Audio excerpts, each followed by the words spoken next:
By the grace of God, we have been studying about the signs in the Bible regarding the last days of this world.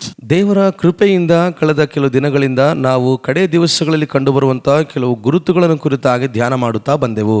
No wonder we are all in the last days of this world. ಯಾವುದೇ ಆಶ್ಚರ್ಯಪಡುವಂತಹ ವಿಶೇಷವೇನಿಲ್ಲ ಪ್ರಿಯರೇ, ನಾವು ಕಡೆ ದಿವಸಗಳಲ್ಲಿ ಜೀವಿಸ್ತಾ ಇದ್ದೇವೆ. As believers, we are so privileged that God has enabled us to have signs that go beforehand before the last days will dawn upon us. ನಾವು ವಿಶ್ವಾಸಿಗಳಾಗಿ ಎಷ್ಟೋ ಭಾಗ್ಯವಂತರಾಗಿದ್ದೇವೆ, ಕಾರಣ ಕಡೆ ದಿವಸಗಳಲ್ಲಿ ಕಂಡುಬರುವಂತಹ ಗುರುತುಗಳನ್ನು ಕುರಿತಾಗಿ ದೇವರು ಮುನ್ಸೂಚನೆಯಾಗಿ ಹೇಳಿದ್ದಾನೆ. By the grace of God, we studied about 5 signs regarding the last days. ದೇವರ ಕೃಪೆಯಿಂದ ಕಳೆದ ಕೆಲವು ದಿವಸಗಳಿಂದ ಕಡೆ ದಿವಸಗಳಲ್ಲಿ ಕಂಡುಬರುವಂತಹ 5 ಗುರುತುಗಳನ್ನು ಕುರಿತಾಗಿ ನಾವು ಧ್ಯಾನ ಮಾಡಿದ್ದೆವು. The first sign was the nation of Israel. ಮೊದಲನೇ ಗುರುತು ಇಸ್ರಾಯೇಲ್ ದೇಶವನ್ನು ಕುರಿತಾಗಿ. When you see the nation of Israel, you will know that the coming of the Lord is drawing near. ನೀವು ಇಸ್ರಾಯೇಲ್ ದೇಶವನ್ನ ಕಾಣುವಾಗ ನಿಮಗೆ ಗೊತ್ತಾಗುತ್ತದೆ ಕರ್ತನಾದ ಯೇಸುವಿನ ಎರಡನೇ ಆಗಮನವು ಬಹಳ ಶೀಘ್ರವಾಗಿ ಸಂಭವಿಸಲಿಕ್ಕಿದೆ ಎಂದು. The second sign is the signs in nature. ಎರಡನೇ ಗುರುತು ಒಂದು ಪ್ರಕೃತಿಯನ್ನು ಕುರಿತಾಗಿರುವಂತಹ ಗುರುತುಗಳಾಗಿವೆ. You will see signs in the sky and in the earth. ನೀವು ಆಕಾಶದಲ್ಲಿಯೂ ಭೂಮಿಯ ಮೇಲೆಯೂ ಕೆಲವು ಗುರುತುಗಳನ್ನ ಕಾಣುವಿರಿ.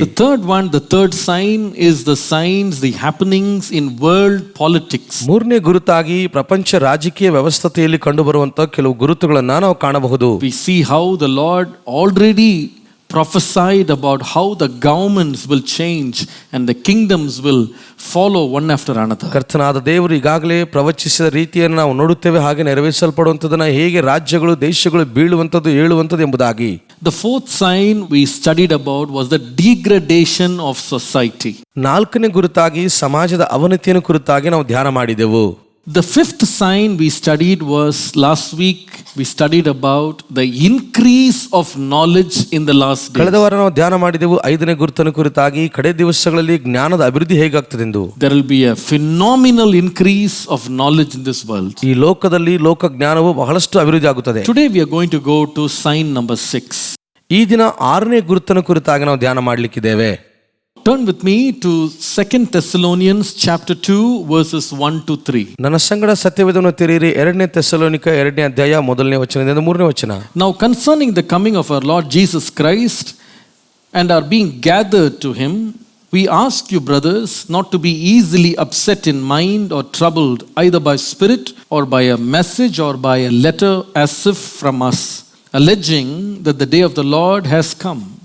Don't let anyone deceive you in any way, for that day will not come unless the apostasy comes first, and the man of lawlessness is revealed, the son of destruction. ಸಹೋದರರೇ, ನಮ್ಮ ಕರ್ತನಾದ ಯೇಸು ಕ್ರಿಸ್ತನ ಪ್ರತ್ಯಕ್ಷತೆಯ ವಿಷಯವಾಗಿಯೂ ನಾವು ಆತನ ಬಳಿಯಲ್ಲಿ ಕೂಡಿಕೊಳ್ಳುವುದರ ವಿಷಯವಾಗಿಯೂ ನಿಮ್ಮನ್ನು ಬೇಡಿಕೊಳ್ಳುವುದೇನೆಂದರೆ, ಕರ್ತನ ದಿನವು ಈಗಲೇ ಹತ್ತಿರವಾಯಿತೆಂಬುದಾಗಿ ದೇವರಾತ್ಮ ಪ್ರೇರಿತರಾದ ನುಡಿ ಇದೆ ಎಂದಾಗಲಿ, ಪೌಲನು ಹಾಗೆ ಹೇಳಿದ್ದನೆಂದಾಗಲಿ, ಪೌಲನು ಹಾಗೆ ಬರೆದಿದ್ದನೆಂದಾಗಲಿ ಯಾರಾದರೂ ಹೇಳಿದರು, ನೀವು ಬೇಗನೆ ಬುದ್ಧಿಗೆಟ್ಟು ಚಂಚಲರಾಗಿ ಕಳವಳ ಪಡಬೇಡಿರಿ. ಯಾರು ಯಾವ ವಿಧದಲ್ಲಿಯೂ ನಿಮ್ಮನ್ನು ಮೋಸಗೊಳಿಸದಂತೆ ನೋಡಿಕೊಳ್ಳಿರಿ. ಯಾಕಂದರೆ ಮೊದಲು ಮತಭ್ರಷ್ಟತೆಯು ಉಂಟಾಗಿ ಅಧರ್ಮ ಸ್ವರೂಪವು ಬಯಲಿಗೆ ಬಂದ ಹೊರತು ಆ ದಿನವು ಬರುವುದಿಲ್ಲ. The Bible says the day of the Lord will not transpire until 2 things happen. Bible ಹೇಳ್ತದೆ ಪ್ರಿಯರೇ, ಕರ್ತನ ಆಗಮನದ ದಿನವು ಸಂಭವಿಸುವುದಕ್ಕಿಂತ ಮುಂಚಿತವಾಗಿ 2 ಸಂಗತಿಗಳು ನಡೆಯಬೇಕಾಗಿದೆ ಎಂದು.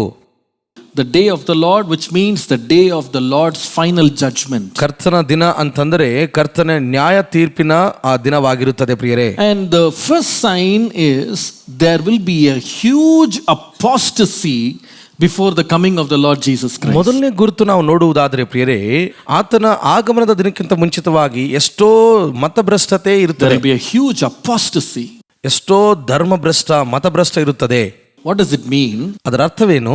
This sign is very different from all the other previous signs I've been dealing with in the past 5 weeks. ಈ ಗುರುತು ಕಳೆದ 5 ವಾರಗಳಿಂದ ನಾನು ಏನೆಲ್ಲ ನಿಮಗೆ ಗುರುತುಗಳನ್ನು ಹೇಳಿದ್ದೇನೋ ಅದೆಲ್ಲದಕ್ಕಿಂತ ಇದು ಬಹಳಷ್ಟು ಕಾರ್ಯ ಮಾಡುತ್ತಿರುವಂತಹ ಒಂದು ಸೂಚನೆ ಗುರುತಾಗಿದೆ. All the other signs we saw about the happenings in the world, in the general human society. ನಾವು ಕಂಡಂತಹ ಎಲ್ಲಾ ಗುರುತುಗಳು ಪ್ರಿಯರೇ ಕಳೆದ ದಿನಗಳಲ್ಲಿ ಅವೆಲ್ಲವೂ ಕೂಡ ಸಾಮಾನ್ಯವಾಗಿ ಸಮಾಜದಲ್ಲಿ ನಡೆಯುವಂತ ಸಂಗತಿ. But this one is specifically targeted to God's children in the church.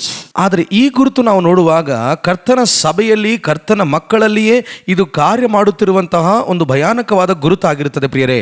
Therefore, we as believers, we need to be very cautious to know what this sixth sign is all about. ಹಾಗಾಗಿ ವಿಶ್ವಾಸಿಗಳಾಗಿ ದೇವರ ಮಕ್ಕಳಾಗಿರುವಂತಹ ನಾವುಗಳು ಈ ಆರನೇ ಗುರುತು ಎಷ್ಟು ಭಯಾನಕವಾಗಿದೆ ಎಂಬುದಾಗಿ ನಾವು ಕಂಡುಕೊಳ್ಳಬೇಕು. And this is very threatening and very scary because the Bible says in the last days the faith of many people will cease.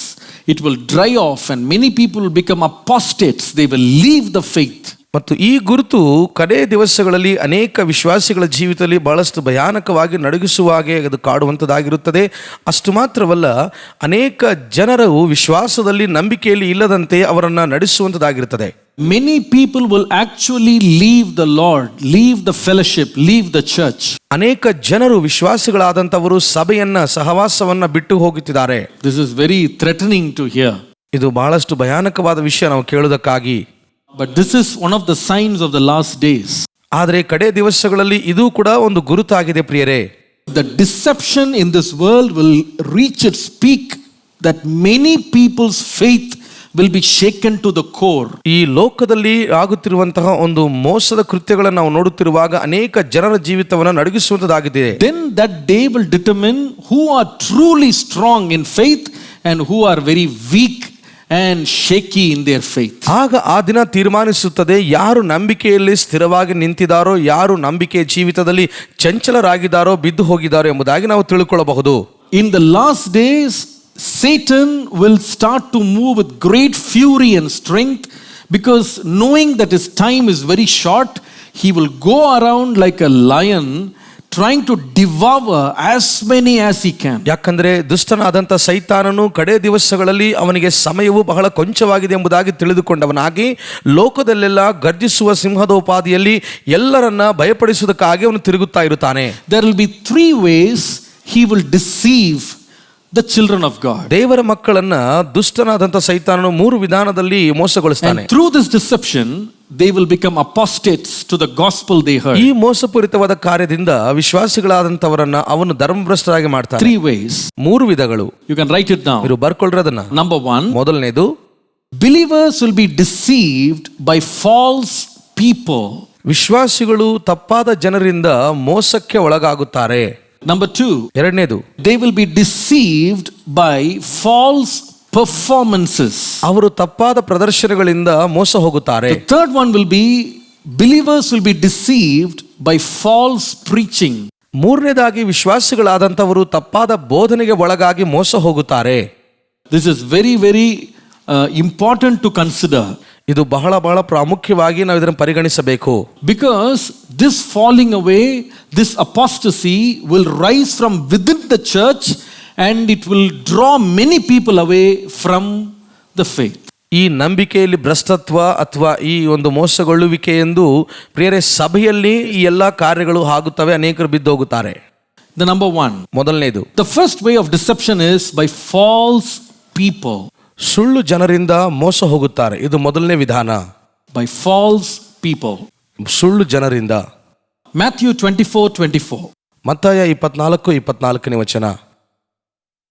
Jesus said, for false Christs and false prophets will appear and perform great signs and miracles to deceive even the elect, if that were possible. ಯೇಸು ಹೇಳಿದರು, ಸುಳ್ಳು ಕ್ರಿಸ್ತರು ಸುಳ್ಳು ಪ್ರವಾದಿಗಳು ಎದ್ದು ಸಾಧ್ಯವಾದರೆ ದೇವರಾದುಕೊಂಡವರನ್ನು ಸಹ ಮೋಸಗೊಳಿಸೋದಕ್ಕೋಸ್ಕರ ದೊಡ್ಡ ದೊಡ್ಡ ಸೂಚಕ ಕಾರ್ಯಗಳನ್ನು ಮಾಡಿ ತೋರಿಸುವರು. I said the first way people will be deceived to depart from the faith will be through false people. ನಾನು ನಿಮಗೆ ಮೊದಲನೇದಾಗಿ ಹೇಳಿದೆ, ನಂಬಿಕೆಯಿಂದ ತೊಲಗಿ ಮೋಸ ಹೋಗುವುದಕ್ಕಾಗಿ ಸುಳ್ಳಾದ ಜನರಿಂದ ಹಾಗೆ ಆಗುತ್ತಾರೆ ಎಂದು. There are two categories given there. ಅಲ್ಲಿ ಎರಡು ವರ್ಗಗಳು ಕೊಡಲ್ಪಟ್ಟಿವೆ ಪ್ರಿಯರೇ. The first one will be false Christs, the second one will be false prophets. ಮೊದಲನೇ ವರ್ಗದವರು ಸುಳ್ಳು ಕ್ರಿಸ್ತರು, ಎರಡನೇ ವರ್ಗದವರು ಸುಳ್ಳಾದ ಜನರು. Now both of these people are usually in their truest form kept before our eyes with great esteem. ಇವರಿಬ್ಬರು ಸಹ ನಿಜವಾಗಿಯೂ ಯಥಾರ್ಥವಾಗಿ ನಮ್ಮ ಕಣ್ಣಿನ ಮುಂದೆ ಅವರು ಇದ್ದ ಹಾಗೆಯೇ ಇದ್ದಾರೆ ಎಂಬುದಾಗಿ ಕಾಣಿಸಲ್ಪಡುತ್ತಾರೆ. We honor Christ and we honor prophecy.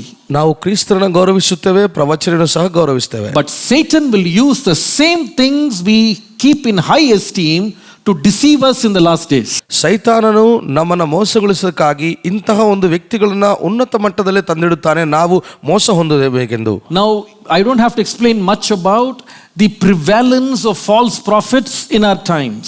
ಬೇರೆ ನಾನು ಹೆಚ್ಚಿನದಾಗಿ ವಿವರಿಸುವಂತ ಅವಶ್ಯಕತೆ ಇಲ್ಲ. ನಮ್ಮ ಸಮಯದಲ್ಲಿ ಪ್ರವಾದಿಗಳು ಹೇಗೆ ಮೇಲುಗೈಯನ್ನು ಸಾಧಿಸಿದ್ದಾರೆ ಎಂದು. We are very well versed with knowing false prophets. ನಾವು ಸುಳ್ಳು ಪ್ರವಾದಿಗಳನ್ನು ಕುರಿತಾಗಿ ಬಹಳಷ್ಟು ತಿಳುವಳಿಕೆ ಇದ್ದವರಾಗಿದ್ದೇವೆ. But one of the big questions is, can false Christs also come? ಆದರೆ ಇಲ್ಲಿ ದೊಡ್ಡ ಪ್ರಶ್ನೆ ಕಾಡುವಂತ ಏನಂದ್ರೆ, ಸುಳ್ಳು ಕ್ರಿಸ್ತರು ಸಹ ಬರಬಹುದೋ ಎಂದು ನಮ್ಮಲ್ಲಿ ಪ್ರಶ್ನೆ ಕಾಡ್ತಿದೆ.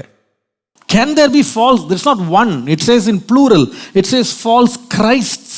ಅಲ್ಲಿ ಒಂದು ಕ್ರಿಸ್ತ ಅಂತ ಇಲ್ಲ, ಸುಳ್ಳು ಕ್ರಿಸ್ತರು ಅಂತ ಬರೆಯಲ್ಪಟ್ಟಿದೆ ವಾಕ್ಯ. Can this happen in our world? ಇದು ನಮ್ಮ ಲೋಕದಲ್ಲಿ ನಡೆಯಲು ಸಾಧ್ಯವೇ? When I was a young boy, ನಾನು ಯವನಸ್ಥನಾಗಿದ್ದಾಗ I used to watch when we travel by train. If you pass Avadi, you can see on the compound walls a big statement written. ಅಲ್ಲಿ ನಾನು ಆವಡಿ ಪ್ರಾಂತವನ್ನು ದಾಟಿ ನಾನು ಹಾದು ಹೋಗುವಾಗ, ಪ್ರಯಾಣ ಮಾಡಿ ಹಾದು ಹೋಗುವಾಗ ಕಾಂಪೌಂಡ್ ವಾಲ್ ಮೇಲೆ ದೊಡ್ಡ ಬರಹ ಇತ್ತು. Christ Branham is coming soon. Christ Branham ಅವರು ಬೇಗನೆ ಬರ್ತಿದ್ದಾರೆ. So I knew only one false Christ at that time. ಆ ಸಮಯದಲ್ಲಿ ನನಗೆ ಕೇವಲ ಒಬ್ಬ ಸುಳ್ಳು ಕ್ರೈಸ್ತರನ್ನು ಕುರಿತಾಗಿ ನಾನು ಅರಿತುಕೊಂಡಿದ್ದೆ, ತಿಳಿದುಕೊಂಡಿದ್ದೆ. Now Branham was a mightily used servant of God. ಆಗ ಬ್ರನ್ಹ್ಯಾಮ್ ಅವರು ಮಹಿಮೆಯಿಂದ ಉಪಯೋಗಿಸಲ್ಪಟ್ಟಂತ ದೇವ ಸೇವಕನು.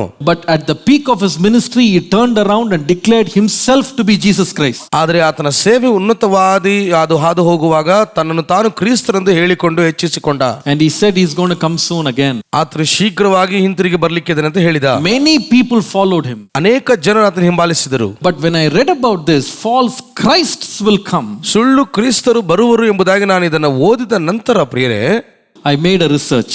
ನಾನೊಂದು ಪರಿಶೋಧನೆ ಮಾಡಿದೆ.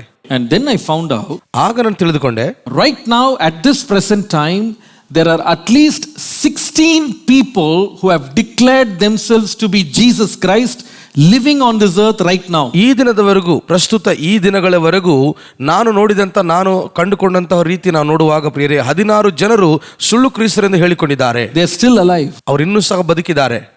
I'll give you a few people. ನಾನು ಕೆಲವು ಜನರ ಕುರಿತಾಗಿ ನಾನು ನಿಮ್ಗೆ ಹೇಳ್ತೇನೆ. Number one, ಮೊದಲನೇದು, there is a man by the name of Sergei Torop. Sergei Torop ಎಂಬ ಒಬ್ಬ ವ್ಯಕ್ತಿ ಇದ್ದಾನೆ. He calls himself as Vissarion as well. ತನ್ನನ್ನು ತಾನು ವಿಸೋರಿಯೋ ಎಂಬುದಾಗಿ ಆತನು ಕರೆಸಿಕೊಳ್ಳುತ್ತಾನೆ ಪ್ರಿಯರೇ. He was actually a former police cop in the USSR police department. USSR ಎಂಬುವ ಪೊಲೀಸ್ ಒಂದು ಇಲಾಖೆಯಲ್ಲಿ ಆತನು ಪೊಲೀಸ್ ಅಧಿಕಾರಿಯಾಗಿದ್ದ. At the age of 29, 29ನೇ ವಯಸ್ಸಿನಲ್ಲಿದ್ದಾಗ he says, I got a vision. ಆತನು ಹೇಳಿದ, ನನಗೊಂದು ದರ್ಶನ ಬಂತು. And he says, I have been made into the Son of God. ಆತನು ಹೇಳಿಕೊಂಡ ತನ್ನನ್ನು ತಾನು, ನಾನು ದೇವರ ಮಗನಾಗಿ ಮಾಡಲ್ಪಟ್ಟವನಾಗಿದ್ದೇನೆ ಎಂದು. He founded his own church called the Church of the Last Testament. ಆತನು ತನ್ನದೇ ಆದಂತ ಒಂದು ಸಭೆಯನ್ನ ಆತನು ಕಂಡುಕೊಂಡನು ಪ್ರಿಯರೇ. ಅದೇನೆಂದ್ರೆ ಕೊನೆಯ ಒಡಂಬಡಿಕೆ ಎಂಬುದಾಗಿ ಕರೆಸಲ್ಪಡುವ ಒಂದು ಸಭೆ. Very interesting. ಬಹಳ ಆಸಕ್ತಿಕರ. Today he is living in Siberia with 2 wives. ಈ ದಿನ ಆತನು ಸೈಬೀರಿಯಾ ಪ್ರಾಂತದಲ್ಲಿ 2 ಹೆಂಡತಿಯರನ್ನು ಹೊಂದಿದವನಾಗಿ ಬದುಕುತ್ತಿದ್ದಾನೆ. But the shocking thing is, he has got 5,000 followers who are staying with him night and day. They left everything and they're staying with him and they worship him as Jesus Christ. ಈ ದಿನ ಪ್ರಿಯರೇ, ಆತನನ್ನು ಹಿಂಬಾಲಿಸುವಂತಹ ಜನರು 5,000 ಜನರು ಆತನ ಹಿಂಬಾಲಕರಾಗಿ ಅನುಸಾರಿಗಳಾಗಿದ್ದಾರೆ. ಅವರು ಯೇಸುವನ್ನು ಆರಾಧಿಸುವ ರೀತಿಯಲ್ಲಿಯೇ ಈತನನ್ನು ಸಹ ಆರಾಧಿಸಿ ಹಿಂಬಾಲಿಸುವವರಾಗಿದ್ದಾರೆ. 5,000 people. 5,000 ಜನರು. They sold their property, they left everything and they're staying with him in his huge camp. ಅವರು ತಮ್ಮ ಆಸ್ತಿಯನ್ನ ಮಾರಾಟ ಮಾಡಿ ಆತನಿಗೆ ಕೊಟ್ಟು ಬಿಟ್ಟು, ಅವರೆಲ್ಲವನ್ನ ಬಿಟ್ಟು, ಅವರ ಮನೆ ಎಲ್ಲವನ್ನ ಬಿಟ್ಟು, ಕುಟುಂಬವನ್ನು ಬಿಟ್ಟು ಆತನೊಂದಿಗೆ ಹಿಂಬಾಲಿಸಿ ಅವರು ಒಂಟಿಯಾಗಿ ಜೀವನ ಮಾಡ್ತಿದ್ದಾರೆ. He's a false Christ. ಇವರೆಲ್ಲರೂ ಕೂಡ ಸುಳ್ಳು ಕ್ರಿಸ್ತರು. The second person, ಎರಡನೇ ವ್ಯಕ್ತಿ, his name is Apollo Quiboloi. ಆತನ ಹೆಸರು Apollo ಕ್ಯೂಬೋಲಾಯ್. Now he is the founder and leader of the kingdom of Jesus Christ, the name above every name. ಆತನು ಕ್ರಿಸ್ತನ ಸಾಮ್ರಾಜ್ಯ ಎಲ್ಲ ನಾಮಕ್ಕಿಂತ ಮೇಲಾದ ನಾಮ ಎಂಬ ಸಂಸ್ಥೆಗೆ ಆತನು ನಾಯಕನಾಗಿದ್ದಾನೆ. He is actually a pastor. ಆತನೊಬ್ಬ ಸಭಾಪಾಲಕನು ಹೇಳಬೇಕಂದ್ರೆ. He has his church in Philippines. He's a Filipino. Philippians ಅಲ್ಲಿ ಆತನಿಗೆ ಒಂದು ಸಭೆ ಇದೆ ಪ್ರಿಯರೇ. Now, ಈಗ while he was shining in the ministry, ಆತನ ಸೇವೆಯಲ್ಲಿ ಪ್ರಕಾಶಿಸುತ್ತಿರುವಾಗ suddenly one day he declared, ಅಕಸ್ಮಾತ್ತಾಗಿ ಆತನು ಪ್ರಕಟಿಸಿಕೊಂಡ, I am Jesus Christ in the flesh. ನಾನು ಶರೀರಧಾರಿಯಾಗಿ ಯೇಸು ಆಗಿ ಬಂದಂತವನು. And people began to believe in him. ಜನರು ಅವನಲ್ಲಿ ಭರವಸೆ ಇಟ್ಟೋದಕ್ಕೆ ಪ್ರಾರಂಭಿಸಿದರು. Do you know how many followers he has? ನಿಮಗೆ ಗೊತ್ತಾ ಆತನು ಎಷ್ಟು ಜನ ಹಿಂಬಾಲಕರನ್ನು ಹೊಂದಿದ್ದ? All over the world, ಪ್ರಪಂಚದಾದ್ಯಂತ around 60 lakh disciples are following him. 60 lakh ಶಿಷ್ಯರು ಆತನನ್ನು ಹಿಂಬಾಲಿಸ್ತಾ ಇದ್ದರು ಪ್ರಿಯರೇ. In Philippines alone, there are 40 lakh followers. Philippians ಆ ಒಂದು ಪ್ರಾಂತದಲ್ಲಿಯೇ 40 ಲಕ್ಷ ಜನರು ಆತನ ಹಿಂಬಾಲಕರಾಗಿದ್ದರು. In 2005, he declared that from then on, he has become a sinless creature. 2005ನೇ ಇಸ್ವಿಯಿಂದ ಆತನು ಪ್ರಕಟಿಸಿಕೊಳ್ಳಲು ಪ್ರಾರಂಭಿಸಿದ ಯಾವುದೇ ಪಾಪವಿಲ್ಲದಂತಹ ಜೀವಿಯು ನಾನೇ ಆಗಿದ್ದೇನೆ ಎಂದು ಆತನು ಹೇಳಿಕೊಳ್ಳಲು ಪ್ರಾರಂಭಿಸಿದ. And till today, people believe him that he is Jesus Christ, the ಈ Messiah. ದಿನದವರೆಗೂ ಜನರು ನಂಬುತ್ತಾ ಇದ್ದಾರೆ ಅವನೇ ಮೆಸ್ಸಯನು ಎಂಬುದಾಗಿ ಆತನು ನಂಬುತ್ತಾ ಇದ್ದಾರೆ. Number 3. ಮೂರನೇದು, The third person's name is Alan John Miller. ಮೂರನೇ ವ್ಯಕ್ತಿಯ ಹೆಸರು Allen John Miller. He's from Australia. ಆತನು ಆಸ್ಟ್ರೇಲಿಯಾ ಪ್ರಾಂತದಿಂದ. He was formerly a Jehovah Witness preacher. ಆತನು ಯೆಹೋವ ಸಾಕ್ಷಿಯ ಒಬ್ಬ ಬೋಧಕನಾಗಿದ್ದನು ಪ್ರಿಯರೇ. He was actually in the IT industry. ಆತನು IT ಇಂಡಸ್ಟ್ರಿಯಲ್ಲಿ ಕೆಲಸ ಮಾಡುವಂತ ವ್ಯಕ್ತಿ. He resigned his job. ಆತನ ಕೆಲಸಕ್ಕೆ ರಾಜೀನಾಮೆ And ಕೊಟ್ಟು one fine day he said, ಆತನು ಒಂದು ದಿನ ಹೀಗೆ ಹೇಳಿಕೊಂಡ, I am Jesus Christ. ನಾನು ಯೇಸು ಕ್ರಿಸ್ತನು. He has a girlfriend who is living with him. ಆತನೊಂದಿಗೆ ಒಬ್ಬ ಹೆಣ್ಣು ಮಗಳು ಸಹ ವಾಸ ಮಾಡುತ್ತಿದ್ದಳು. And he has named her as Mary Magdalene. ಮತ್ತು ಆತನು ಆಕೆಗೆ ಹೆಸರನ್ನು ಸಹ ಇಟ್ಟಿದನು ಮಗ್ದಲಿನಿ ಮರಿಯಳೆಂದು. He says ಆತನು ಹೇಳಿದ that he actually remembers going through crucifixion 2000 years ago. ಆತನು 2000 ವರ್ಷಗಳ ಹಿಂದೆ ನಡೆದಂತಹ ಆ ಒಂದು ಶಿಲುಬೆಯ ವಿಷಯವನ್ನು ಕುರಿತಾಗಿ ಅಥವಾ ಶಿಲುಬೆಯ ಶ್ರಮೆಯನ್ನು ಕುರಿತಾಗಿ ಆತನು ಹೇಳುತ್ತಾ ಇದ್ದನು. But he says ಆತನು ಹೇಳಿದನು that crucifixion is not as painful and harrowing as it is described in the Bible. Bible ಅಲ್ಲಿ ಹೇಳಲ್ಪಟ್ಟಂತ ರೀತಿಯಲ್ಲಿ ಶಿಲುಬೆಯ ಮರಣವು ಅಷ್ಟು ನೋವಿನಿಂದ ಕೂಡಲ್ಪಟ್ಟದ್ದೇನು ಅಲ್ಲ ಎಂಬುದಾಗಿ ಆತನು ಹೇಳಿಕೊಳ್ಳಲು ಪ್ರಾರಂಭ ಮಾಡಿದನು. It's not painful. ಅದಷ್ಟು ನೋವಿನವಂತಾಗಿರುವುದಿಲ್ಲ. And still today many thousands are following him. ಹಾಗಾಗಿ ಈ ದಿನದವರೆಗೂ ಸಾವಿರಾರು ಜನರು ಆತನನ್ನು ಹಿಂಬಾಲಿಸ್ತಾ ಇದ್ದಾರೆ. The fourth person I want to bring is a person by the name of Alvaro Theus. ನಾಲ್ಕನೇ ವ್ಯಕ್ತಿಯನ್ನು ನಾನು ನಿಮಗೆ ನೆನಪು ಮಾಡ್ತೇನೆ, ಆಲ್ವೆರನ್ ಥಿಯರಸ್ ಎಂಬುದಾಗಿ ಆತನ ಹೆಸರು. In the year 1979, 1979ನೇ ಇಸ್ವಿಯಲ್ಲಿ he declared that he is the reincarnation of Jesus Christ. ಅವನು ತನ್ನನ್ನು ಕುರಿತು ನಾನು ಯೇಸು ಕ್ರಿಸ್ತನ ಪುನರ್ಜನ್ಮವಾಗಿದ್ದೇನೆಂದು ಪ್ರಕಟಿಸಿಕೊಂಡನು. Since then he has traveled to 27 countries declaring that the truth is that he is Jesus Christ. ಅದುವರೆಗೂ ಆತನು ಪ್ರಿಯರೇ ತಾನೇ ನಿಜವಾದ ಯೇಸು ಕ್ರಿಸ್ತನ ಪುನರ್ಜನ್ಮವಾಗಿದ್ದೇನೆಂದು ಆತನು 27 ದೇಶಗಳು ತಿರುಗಾಡಿ ಆತನು ಪ್ರಕಟಿಸಿಕೊಂಡನು. Many people are staying with him. ಅನೇಕ ಜನರು ಆತನೊಂದಿಗೆ ವಾಸ ಮಾಡುತ್ತಾ ಇದ್ದಾರೆ. There's another one. His name is Jose Luis the Jesus Miranda. ಇನ್ನೊಬ್ಬ ವ್ಯಕ್ತಿಯ ಹೆಸರು ಜೋಸ್ ಲೂಯಿಸ್ ಜೀಸಸ್ ಮಿರಾಂಡ ಎಂಬುದಾಗಿ ಆತನ ಹೆಸರು. Now the interesting thing about this man is ಈ ವ್ಯಕ್ತಿಯ ಕುರಿತಾಗಿ ಆಸಕ್ತಿಕರವಾದ ವಿಷಯ ಏನಂದ್ರೆ he says he is both Jesus Christ and Antichrist both in one. ಅವನು ಹೇಳಿದನು ಪ್ರಿಯರೇ, ಅಂತ್ಯಕ್ರಿಸ್ತನು ಮತ್ತು ಯೇಸು ಕ್ರಿಸ್ತನು ಇಬ್ಬರು ಸಹ ಒಂದೇ ಎಂದು ಹೇಳಿಕೊಳ್ಳಲು ಅವನು ಪ್ರಾರಂಭಿಸಿದನು. He had the number 666 etched tattooed on his arm. ಅವನ ಕೈ ಮೇಲೆ 3 6ಗಳ ಒಂದು ಟ್ಯಾಟೂ ಸಹ ಒಂದು ಮಚ್ಚೆಯನ್ನು ಸಹ ಹಾಕಿಸಿಕೊಂಡಿದ್ದ. He was actually the pastor of a growing church by the name of Growing in Grace Church. ಕೃಪೆಯಲ್ಲಿ ಬೆಳೆಯುವಂತಹ ಸಭೆ ಎಂಬುದಾಗಿರುವಂತಹ ಒಂದು ಹೆಸರುಳ್ಳ ಸಭೆಯು ಸಹ ಅವನಿಗಿತ್ತು. ಅವನ ಸಭೆಗೆ ಸಭಾಪಾಲಕನಾಗಿದ್ದನು. It is in Florida, Miami, Florida. ಅದು ಮಿಯಾಮಿ ಫ್ಲಾರಿಡಾ ಎಂಬ ಪ್ರಾಂತದಲ್ಲಿದೆ. He was a very charismatic person who had a tremendous influence on his congregation. ಅವನು ಬಹಳ ದೈವ ವರ್ಚಸ್ಸು ಹೊಂದಿದವನಾಗಿ ಜನ ಸಮೂಹದ ಬಹಳ ಪ್ರಭಾವ ಬೀರುವನಾಗಿದ್ದ. In 2007, 2007ನೇ ಇಸ್ವಿಯಲ್ಲಿ 30 members of his own church, they tattooed their arms with 666 in their arms to please and make their pastor very happy. ಆತನ ಸಭಾಪಾಲಕನನ್ನ ಆ ವ್ಯಕ್ತಿಯನ್ನ ಸಂತೋಷಪಡಿಸಬೇಕೆಂದು ಆ 30 ಜನರು ಅವರ ದೇಹದ ಮೇಲೆ ಹಾಗೆ 6 ಗಳೆಂಬುವ ಮಚ್ಚೆಯನ್ನು ಹಾಕಿಸಿಕೊಂಡರು.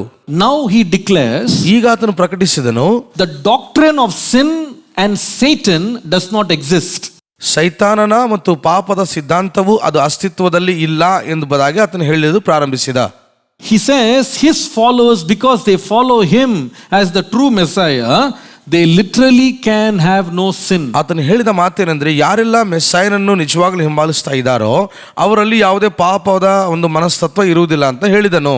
This is very shocking, is it not? ಇದು ಬಹಳ ಆಶ್ಚರ್ಯಕರವಾಗಿರುವಂತಹ I ವಿಷಯ. have just brought 5 personalities. ನಾನು 5 ಜನರನ್ನು ಮಾತ್ರ ನಿಮ್ಮ ಮುಂದೆ ನಾನು ತಂದೆ. But there are actually 16 people who have declared themselves as Antichrist who are alive now. ಆದರೆ ಹೇಳಬೇಕಂದ್ರೆ ಪ್ರಿಯರೇ, 16 ಜನರು ನಾನು ಕ್ರಿಸ್ತನೆಂಬುದಾಗಿ ಹೇಳುವ ಸುಳ್ಳು ಕ್ರಿಸ್ತ ಜನರು 16 ಜನರು ಇದ್ದಾರೆ. They call themselves as Christ. ತಮ್ಮನ್ನು ತಾವು ಅವರು ಕ್ರಿಸ್ತನೆಂದು ಹೇಳಿಕೊಳ್ಳುತ್ತಾರೆ.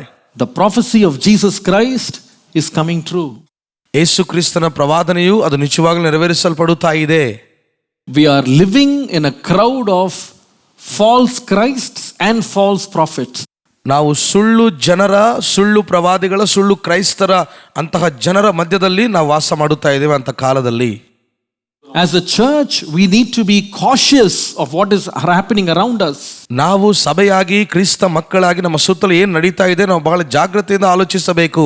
In the last days, Satan will use his agents to deceive people and deflect their attention from the living God. ಕಡೆ ದಿವಸಗಳಲ್ಲಿ ಸೈತಾನನು ತನ್ನದೇ ಆಗಿರುವಂತಹ ಜನರನ್ನ ತೆಗೆದುಕೊಂಡು ತನ್ನ ಸುತ್ತಲಿರುವಂತಹ ಕ್ರಿಸ್ತ ಜನರನ್ನು ಆತನು ಮೋಸಗೊಳಿಸುತ್ತಾನೆ. I think one of the reasons why such things spread like wildfire, ಯಾಕೆ ಇಂತಹ ಒಂದು ಸುಳ್ಳಾದ ಸಂಗತಿಗಳು ಹೀಗೆ ಕಿಚ್ಚಿನಂತೆ ಹರಡಿವೆ ಅಂದ್ರೆ, in the Christian world, like every other space, there is something called a celebrity culture that we have not got over with. ಇತ್ತೀಚೆಗೆ ಈ ಭೂಮಿಯ ಮೇಲೆ ಮತ್ತು ಕ್ರೈಸ್ತರ ಒಂದು ವಿಷಯದಲ್ಲಿ ನಾವು ನೋಡುವುದಾದ್ರೆ, ಸೆಲೆಬ್ರಿಟಿ ಅಂದ್ರೆ ಪ್ರಖ್ಯಾತಿ ಹೊಂದಿರುವಂತಹ ವ್ಯಕ್ತಿಗಳನ್ನು ಕುರಿತಾಗಿ ಬಹಳಷ್ಟು ಮಾತನಾಡಿಕೊಳ್ಳಲು ಪ್ರಾರಂಭವಾಯಿತು. I think many believers, they have not got over the fact that their pastor, the evangelist, people used mightily by God, though they are mighty weapons in the hand of God, they are still human beings. They have not come to that truth. ವಿಶ್ವಾಸಿಗಳಾದಂಥವರು ಒಂದು ವಿಷಯವನ್ನು ಅರ್ಥ ಮಾಡಿಕೊಳ್ಳದೆ ಹೋಗ್ತಾ ಇದ್ದಾರೆ. ಸುವಾರ್ತಿಕಲಾಗಲಿ, ಸೇವಕರಾಗಲಿ, ಪ್ರಿಯರೇ, ಯಾರೇ ಸಭಾಪಾಲಕರಾಗಲಿ, ಅವರು ದೇವರಿಂದ ಮಹಿಮೆಯುಳ್ಳವರಾಗಿ ಉಪಯೋಗಿಸಲ್ಪಡುವಂಥ, ದೇವರ ಹಸ್ತದಿಂದ ಉಪಯೋಗಿಸಲ್ಪಡುವಂಥ ಜನರಾಗಿದ್ದಾರೆ ಎಂಬುದಾಗಿ ಅವರು ಮರೆತು ಹೋಗುತ್ತಾ ಇದ್ದಾರೆ. They consider their pastors and they lift them up in such high pedestals and they put them on a celebrity status, so whatever they declare they are ready to receive. ಅವರು ತಮ್ಮ ಸೇವಕರನ್ನ, ಸಭಾಪಾಲಕರನ್ನ ಅವರು ಎಷ್ಟು ಉನ್ನತವಾಗಿ ಅವರು ಇಟ್ಟುಕೊಂಡು ಅವರು ಮುಂದೆ ಸಾಗುತ್ತಾ ಇದ್ದಾರೆ ಅಂದ್ರೆ, ಅವರು ಏನು ಹೇಳಿದ್ರು, ಏನು ಬೋಧಿಸಿದ್ರು ಅದು ಸರಿ ಎಂದು ಅವರು ಅಂದುಕೊಳ್ಳುತ್ತಾ ಇದ್ದಾರೆ. I think even today there are many servants of God who love the celebrity status. ಈ ದಿನ ಅನೇಕ ಜನರು ಅಂದ್ರೆ ದೈವ ಸೇವಕರು ಸಹ ಅವರು ಸೆಲೆಬ್ರಿಟಿಗಳ ಹಾಗೆ ಸ್ಟೇಟ್ಮೆಂಟ್ ಕೊಡುವುದರಲ್ಲಿ ಬಹಳಷ್ಟು ಪ್ರಖ್ಯಾತಿ ಹೊಂದಿದಂತ ವ್ಯಕ್ತಿಗಳಾಗಿ ಮಾರ್ಪಡ್ತಿದ್ದಾರೆ. They love to be treated like celebrities. ಅವರು ಸಹ ಸೆಲೆಬ್ರಿಟಿಗಳ ಹಾಗೆ ಅಂದ್ರೆ ಪ್ರಖ್ಯಾತಿ ಹೊಂದಿದ ವ್ಯಕ್ತಿಗಳಾಗಿ ಇರಬೇಕೆಂದು ಅವರು ಇಷ್ಟಪಡುತ್ತಾರೆ. If you come to the early days of the church, ನೀವು ಸಭೆಯ ಪ್ರಾರಂಭ ದಿನಗಳಲ್ಲಿ ನೋಡುವುದಾದ್ರೆ, there is a story in Acts chapter 14. ಅಪೊಸ್ತಲ ಕೃತ್ಯ 14ನೇ ಅಧ್ಯಾಯದಲ್ಲಿ ಒಂದು ಕಥೆ ಬರೆಯಲ್ಪಟ್ಟಿದೆ. When Paul and Barnabas went to serve in the city of Lystra, ಪೌಲನು ಮತ್ತು ಬರ್ನಬ ಇಬ್ಬರು ಸಹ ಲುಸ್ತ್ರ ಎಂಬ ಪ್ರಾಂತಕ್ಕೆ ಸೇವೆಗಾಗಿ ಹೋದರು. there was an important man sitting in the meeting in which Paul was preaching. ಒಬ್ಬ ಅಂಗವೈಕಲ್ಯ ಇರುವಂತಹ ಒಬ್ಬ ವ್ಯಕ್ತಿಯು ಕೂಟದಲ್ಲಿ ಕುಂತಿದ್ದನು. And he was intently looking upon Paul. ಆತನು ಪೌಲನ ಕಡೆ ದೃಷ್ಟಿಸಿ ನೋಡುತ್ತಿದ್ದನು. And when Paul saw him, he found that he had the faith to receive healing. ಪೌಲನು ಯಾವಾಗ ಆತನಲ್ಲಿ ಕಂಡುಕೊಂಡನು, ಪ್ರಿಯರೇ, ದೇವರ ಅದ್ಭುತವನ್ನು ಹೊಂದಿಕೊಳ್ಳಲು ಅವನಲ್ಲಿ ಬಹಳಷ್ಟು ನಂಬಿಕೆ ಇದೆ ಎಂಬುದಾಗಿ ತಿಳಿದುಕೊಂಡು, and then he immediately said, stand up and be healed. ಆತನು ತಕ್ಷಣವೇ ಹೇಳಿದನು, ಪೌಲನು, ಓ ವ್ಯಕ್ತಿಯೇ, ನೀನು ಎದ್ದು ನಿಂತುಕೋ ಎಂದು. What happened? ಏನಾಯಿತು? The man was impotent who couldn't walk from his birth stood up. ಆತನು ಹುಟ್ಟಿದಾಗಿಂದಲೂ ಕೂಡ ಅಂಗವೈಕಲ್ಯತೆ ಇದ್ದಂತ ವ್ಯಕ್ತಿಯು ಎದ್ದು ನಿಂತುಕೊಂಡ. The whole crowd that was witnessing this were totally taken by shock. ಅಲ್ಲಿರುವಂತ ಜನ ಸಮೂಹವೆಲ್ಲವೂ ಕೂಡ ಈ ಸನ್ನಿವೇಶವನ್ನು ನೋಡಿ ಅವರು ಆಶ್ಚರ್ಯವಾದರು, ಬೆರಗಾದರು. What did they do? ಅವರು ಏನ್ ಮಾಡಿದ್ರು? They go into the city, they buy garlands and they come with their animals to sacrifice, considering Paul and Barnabas to be gods who have come down from heaven. ಅವರು ಪ್ರಿಯರೇ market ಪ್ರಾಂತಕ್ಕೆ ಹೋಗಿ ಪ್ರಾಣಿಗಳನ್ನ ಮತ್ತು ಅನೇಕ ಹೂವಿನ ಹಾರಗಳನ್ನು ತೆಗೆದುಕೊಂಡು ಬರ್ನಬರನ ಪೌಲನನ್ನ ಸನ್ಮಾನ ಮಾಡಬೇಕೆಂದು, ಯಾಕಂದ್ರೆ ಅವರು ದೇವರಾಗಿ ಇಳಿದು ಬಂದಿದ್ದಾರೆ ಎಂದು ಅಂದುಕೊಂಡು ಏನೆಲ್ಲಾ ಕಾರ್ಯಕ್ರಮ ಮಾಡತೊಡಗಿದರು. They called Paul as Mercury and Barnabas as Jupiter. ಅವರು ಪೌಲನನ್ನ ಹೆರ್ಮೆ ದೇವತೆಂತಲೂ ಬರ್ನಬರನ ದೌಸ್ಯ ದೇವತೆಂತಲೂ They ಕರೆದರು. called them by the Greek gods. ಅವರು ಗ್ರೀಕ್ ದೇವರುಗಳು ಎಂಬುದಾಗಿ ಕರೆದರು. When the apostles saw this, ಯಾವಾಗ ಅಪೊಸ್ತಲರು ಇದನ್ನು ಕಂಡರು, how did they respond? ಅವರು ಹೇಗೆ ಪ್ರತಿಕ್ರಿಯೆ ತೋರಿದರು? The Bible says ಬೈಬಲ್ ಹೇಳ್ತದೆ, they rent their clothes and ran among the crowd and said, ಅವರು ಬಟ್ಟೆಗಳನ್ನು ಹರಿದುಕೊಂಡವರಾಗಿ ಜನ ಸಮೂಹದಿಂದ ಓಡಿ ಹೋದರು. ಪ್ರಿಯರೇ, we are also men of passions just like you. ನಾವು ಸಹ ನಿಮ್ಮ ಹಾಗೆ ಇರುವಂತಹ ಕೇವಲ ಸಾಮಾನ್ಯ ಮನುಷ್ಯರಾಗಿದ್ದೇವೆ ಅಂತ ಹೇಳಿದರು. Very important phrase, we need to take care. ನೋಡ್ರಿ, ಇದು ನಾವು ಬಹಳ ಪ್ರಾಮುಖ್ಯವಾಗಿ ತೆಗೆದುಕೊಳ್ಳಬೇಕಾಗಿರುವಂತಹ ಎಚ್ಚರವಾದ ವಿಷಯವಾಗಿದೆ. Though they were mightily used by God, ಅವರು ದೇವರಿಂದ ಮಹಿಮೆಯುಳ್ಳವರಾಗಿ ಉಪಯೋಗಿಸಲ್ಪಟ್ಟರು. though they were performing miracles, ಅವರು ಅದ್ಭುತಗಳನ್ನು ಮಾಡ್ತಾ ಇದ್ದಾಗ್ಯೂ the apostles never agreed that they were God-like or even with God. ಅಪೊಸ್ತಲರು ಎಂದಿಗೂ ಸಹ ಅವರು ದೇವತಾ ಮನುಷ್ಯರಾಗಲಿ ಅಥವಾ ದೇವರ ಒಂದು ಸನ್ಮಾನವಾಗಲಿ ಅವರು ಎಂದಿಗೂ ಕೂಡ ಬಯಸಲಿಲ್ಲ, ಮೆಚ್ಚುಗೆ ಆಗಲಿಲ್ಲ. They did not declare themselves as gods, but they said, we are just ordinary men. ಅವರು ದೇವರುಗಳಾಗಿ ಪ್ರಿಯರೇ ಅವರು ತೋರಿಸಿಕೊಳ್ಳಿಲ್ಲ, ಬದಲಾಗಿ ಅವರು ಹೇಳಿದರು, ನಾವು ನಿಮ್ಮ ಹಾಗೆ ಸಾಮಾನ್ಯವಾದ ಮನುಷ್ಯರಾಗಿದ್ದೇವೆ ಎಂದು ಹೇಳಿಕೊಂಡರು. And they did not allow the people to treat them like gods. ಜನರು ಅವರನ್ನ ದೇವರು ದೇವತೆಗಳ ಹಾಗೆ ನೋಡಿಕೊಳ್ಳಲು ಅವರು ಅನುಮತಿಸಲೇ ಇಲ್ಲ. ಪ್ರಿಯರೇ, Personally speaking, ವ್ಯಕ್ತಿಗತವಾಗಿ ಹೇಳ್ತಿದ್ದೇನೆ, I am not a fan of pastors being garlanded, pastors being clothed with ponnadai and all of that. I don't like it. ನಾನು ಪ್ರಿಯರೇ ಪಾಸ್ಟ್ಗಳ ವಿಷಯದಲ್ಲಿ ಮತ್ತು ಈ ಹೂವಿನ ಹಾರ ಕೊಟ್ಟು ಅವರನ್ನು ಸನ್ಮಾನಿಸಬೇಕು ಎಂಬುದಾಗಿ ಹೀಗೆ ಮೆಚ್ಚಿಕೊಳ್ಳುವಂತಹ ವ್ಯಕ್ತಿ, ಅಂತಹ ಅಭಿಮಾನಿ ನಾನಲ್ಲ. ಪ್ರಿಯರೇ, The apostles, when the garlands were brought, they said, no, we are not getting it. ಅಪೊಸ್ತಲರ ಬಳಿಗೆ ಆ ಹೂವಿನ ಹಾರವನ್ನು ತಂದಾಗ ಸನ್ಮಾನಕ್ಕಾಗಿ ಅವರು ಹೇಳಿದ್ರು, ನಾವು ಯೋಗ್ಯರಲ್ಲ, ಬೇಡ ಅಂದ್ರು. Today, just an introduction, they give such a big introduction, bigger than Jesus Christ himself to a pastor. ಈ ದಿನಗಳಲ್ಲಿ ಸೇವಕರನ್ನು ಕುರಿತಾಗಿ, ಸಭಾಪಾಲಕರನ್ನು ಕುರಿತಾಗಿ ಎಷ್ಟು ದೊಡ್ಡದಾಗಿ ಪರಿಚಯ ಮಾಡುತ್ತಾರೆ ಪ್ರಾರಂಭದಲ್ಲಿ, ಅಂದ್ರೆ ಯೇಸು ಸ್ವಾಮಿಗಿಂತ ಹೆಚ್ಚಿನದಾಗಿ ಅವರಿಗೆ ಪರಿಚಯ ಕೊಟ್ಟು ಗೌರವಿಸುತ್ತಾರೆ. ಪ್ರಿಯರೇ, And there are poems written for the pastor. ಪಾಸ್ಟರ್ಗಳನ್ನು ಕುರಿತಾಗಿ ಕೆಲವು ಪದ್ಯಗಳನ್ನು ಸಹ ಬರೀತಾರೆ. I am not a fan of that. I think that is something, it's very dangerous. ನಾನು ಅಂತವರ ವಿಷಯವಾಗಿ ಅಭಿಮಾನಿ ಏನಲ್ಲ, ಹೌದು, ಬಹಳ ಅಪಾಯಕರವಾದ ವಿಷಯ. ಪ್ರಿಯರೇ, It is dangerous for the pastor, it is dangerous for the congregation. ಅದು ಸಭಿಕರಿಗೂ ಸಭಾಪಾಲಕರಿಗೂ ಬಹಳ ಅಪಾಯಕರವಾದ ವಿಷಯ. Because they fall into the trap thinking that they are somebody. ಅವರು ಏನೋ ಆಗಿದ್ದೇವೆ ಎಂಬುದಾಗಿ ಅಂತಹ ಉರ್ಲಿನಲ್ಲಿ ಅವರು ಸಿಕ್ಕಾಕೊಳ್ಳುವಂತೆ ಸಾಧ್ಯವಾಗ್ತದೆ. And the trap of the believers is they think whatever the pastor says is right. ಅಂದ್ರೆ ಪ್ರಿಯರೇ, ಅವರು ಸಿಕ್ಕಿಕೊಂಡಂತಹ ಆ ವಿಶ್ವಾಸಿಗಳು ಏನಂತಂದ್ರೆ ಸಭಾಪಾಲಕನು ಏನು ಹೇಳಿದ್ರು ಅದು ಸರಿ ಅಂದುಕೊಳ್ತಾರೆ. I would always say, you see, just because we are preaching from this pulpit, don't just believe it blindly. ನಾನು ಯಾವಾಗಲೂ ಹೇಳ್ತಾ ಇರ್ತೇನೆ, ಈ ಒಂದು ವೇದಿಕೆಯಿಂದ ಹೇಳುವಂತ, ಈ ಪುಲ್ಪಿಟ್ ಮೇಲೆ ಹೇಳುವಂತ ಎಲ್ಲ ಸಂಗತಿಗಳು ನೀವು ಕುರುಡುತನದಲ್ಲಿ ಹಾಗೆ ನಂಬಿ ಹೋಗಬೇಡಿ. Take the Bible and see for yourself, refer if what we are preaching is aligning with the word of God. ದೇವರ ವಾಕ್ಯವನ್ನು ತೆಗೆದುಕೊಳ್ಳ್ರಿ, ನಾವು ಏನನ್ನ ಬೋಧಿಸ್ತಾ ಇದ್ದೇವೋ ಅದು ಸರಿಯಾಗಿ ಕ್ರಮವಾಗಿ ಇದೆಯೋ ಇಲ್ಲವೇ ನೀವು ನೋಡಿಕೊಳ್ಳ್ರಿ. If you don't test it, you will get into the temptation of falling a trap to find, to see a servant of God as God-like. ನೀವು ಅಂತಹ ಪರೀಕ್ಷೆ ಮಾಡದೇ ಹೋದರೆ ನೀವು ಶೋಧನೆಗಳಲ್ಲಿ ಬಿದ್ದುವುದಕ್ಕೆ ಸಾಧ್ಯವಾಗ್ತದೆ. ಹಾಗಾಗಿ ಶೋಧನೆಯಲ್ಲಿ ಬಿದ್ದವರಾಗಿ ನೀವು ಆ ಉರುಳಿನಲ್ಲಿ ಸಿಲುಕಿಕೊಂಡು ದೇವ ಸೇವಕರನ್ನು ಕೂಡ ದೇವರಾಗಿ ನೋಡಿಬಿಡ್ತೀರಾ. Now, because of this, what happens in the last days? People deceive themselves to believe a lie and consider men to be Jesus Christ himself. ಹಾಗಾಗಿ ಕೊನೆಯ ದಿನಗಳಲ್ಲಿ ಜನರು ತಮ್ಮನ್ನು ತಾವು ಮೋಸಪೂರಿತಗೊಳಿಸಿಕೊಳ್ಳುವರಾಗಿ ಸುಳ್ಳನ್ನ ಅವರು ನಂಬಿ ನಿಜವಾಗ್ಲೂ ಇವರು ಸಹ ಕ್ರಿಸ್ತರಾಗಿದ್ದಾರೆ ಎಂಬುದಾಗಿ ಅವರು ಎಲ್ಲವನ್ನ ಸುಳ್ಳಾದ ಜನರನ್ನು ನಂಬಿ ಹೋಗ್ತಾರೆ. So the first deception will be deception by false people, namely false Christs and false prophets. ಹಾಗಾಗಿ ಮೊದಲನೇ ಒಂದು ಮೋಸಪೂರಿತವಾದಂಥ ಒಂದು ಕಾರ್ಯ ನಾವು ನೋಡುತ್ತಾ ಇದ್ದೇವೆ, ಸುಳ್ಳಾದ ಕ್ರಿಸ್ತರು, ಸುಳ್ಳು ಪ್ರವಾದಿಗಳನ್ನು ಕುರಿತಾಗಿ ನಾವೀಗ ತಿಳಿದುಕೊಂಡಿದ್ದೇವೆ. ಪ್ರಿಯರೇ, I humbly urge every church member, everyone who's listening to my voice or sermon wherever, don't take people by their claims or their face value. ಪ್ರಿಯರೇ, ದೀನತೆಯಿಂದ ನಾನು ನಿಮ್ಮೆಲ್ಲರಿಗೆ ಬೇಡಿಕೊಳ್ಳುವುದು ಏನಂತಂದ್ರೆ, ಈ ಸಭೆಯವರಾಗಲಿ ಅಥವಾ ಸಂದೇಶ ಕೇಳುವ ಯಾರೇ ಆಗಲಿ ಪ್ರಿಯರೇ, ನೀವು ಆ ವ್ಯಕ್ತಿಗಳನ್ನು ನೋಡುವಾಗ ಪ್ರವಾದಿಗಳಾಗಿದ್ರು ಅವ್ರು ಯಾರೇ ಆಗಿದ್ರು ಮುಖವನ್ನು ನೋಡಿ ಮೋಸ ಹೋಗಬೇಡ್ರಿ. Now, just because they claim that they are a prophet, don't just immediately invite and just listen to everything they say.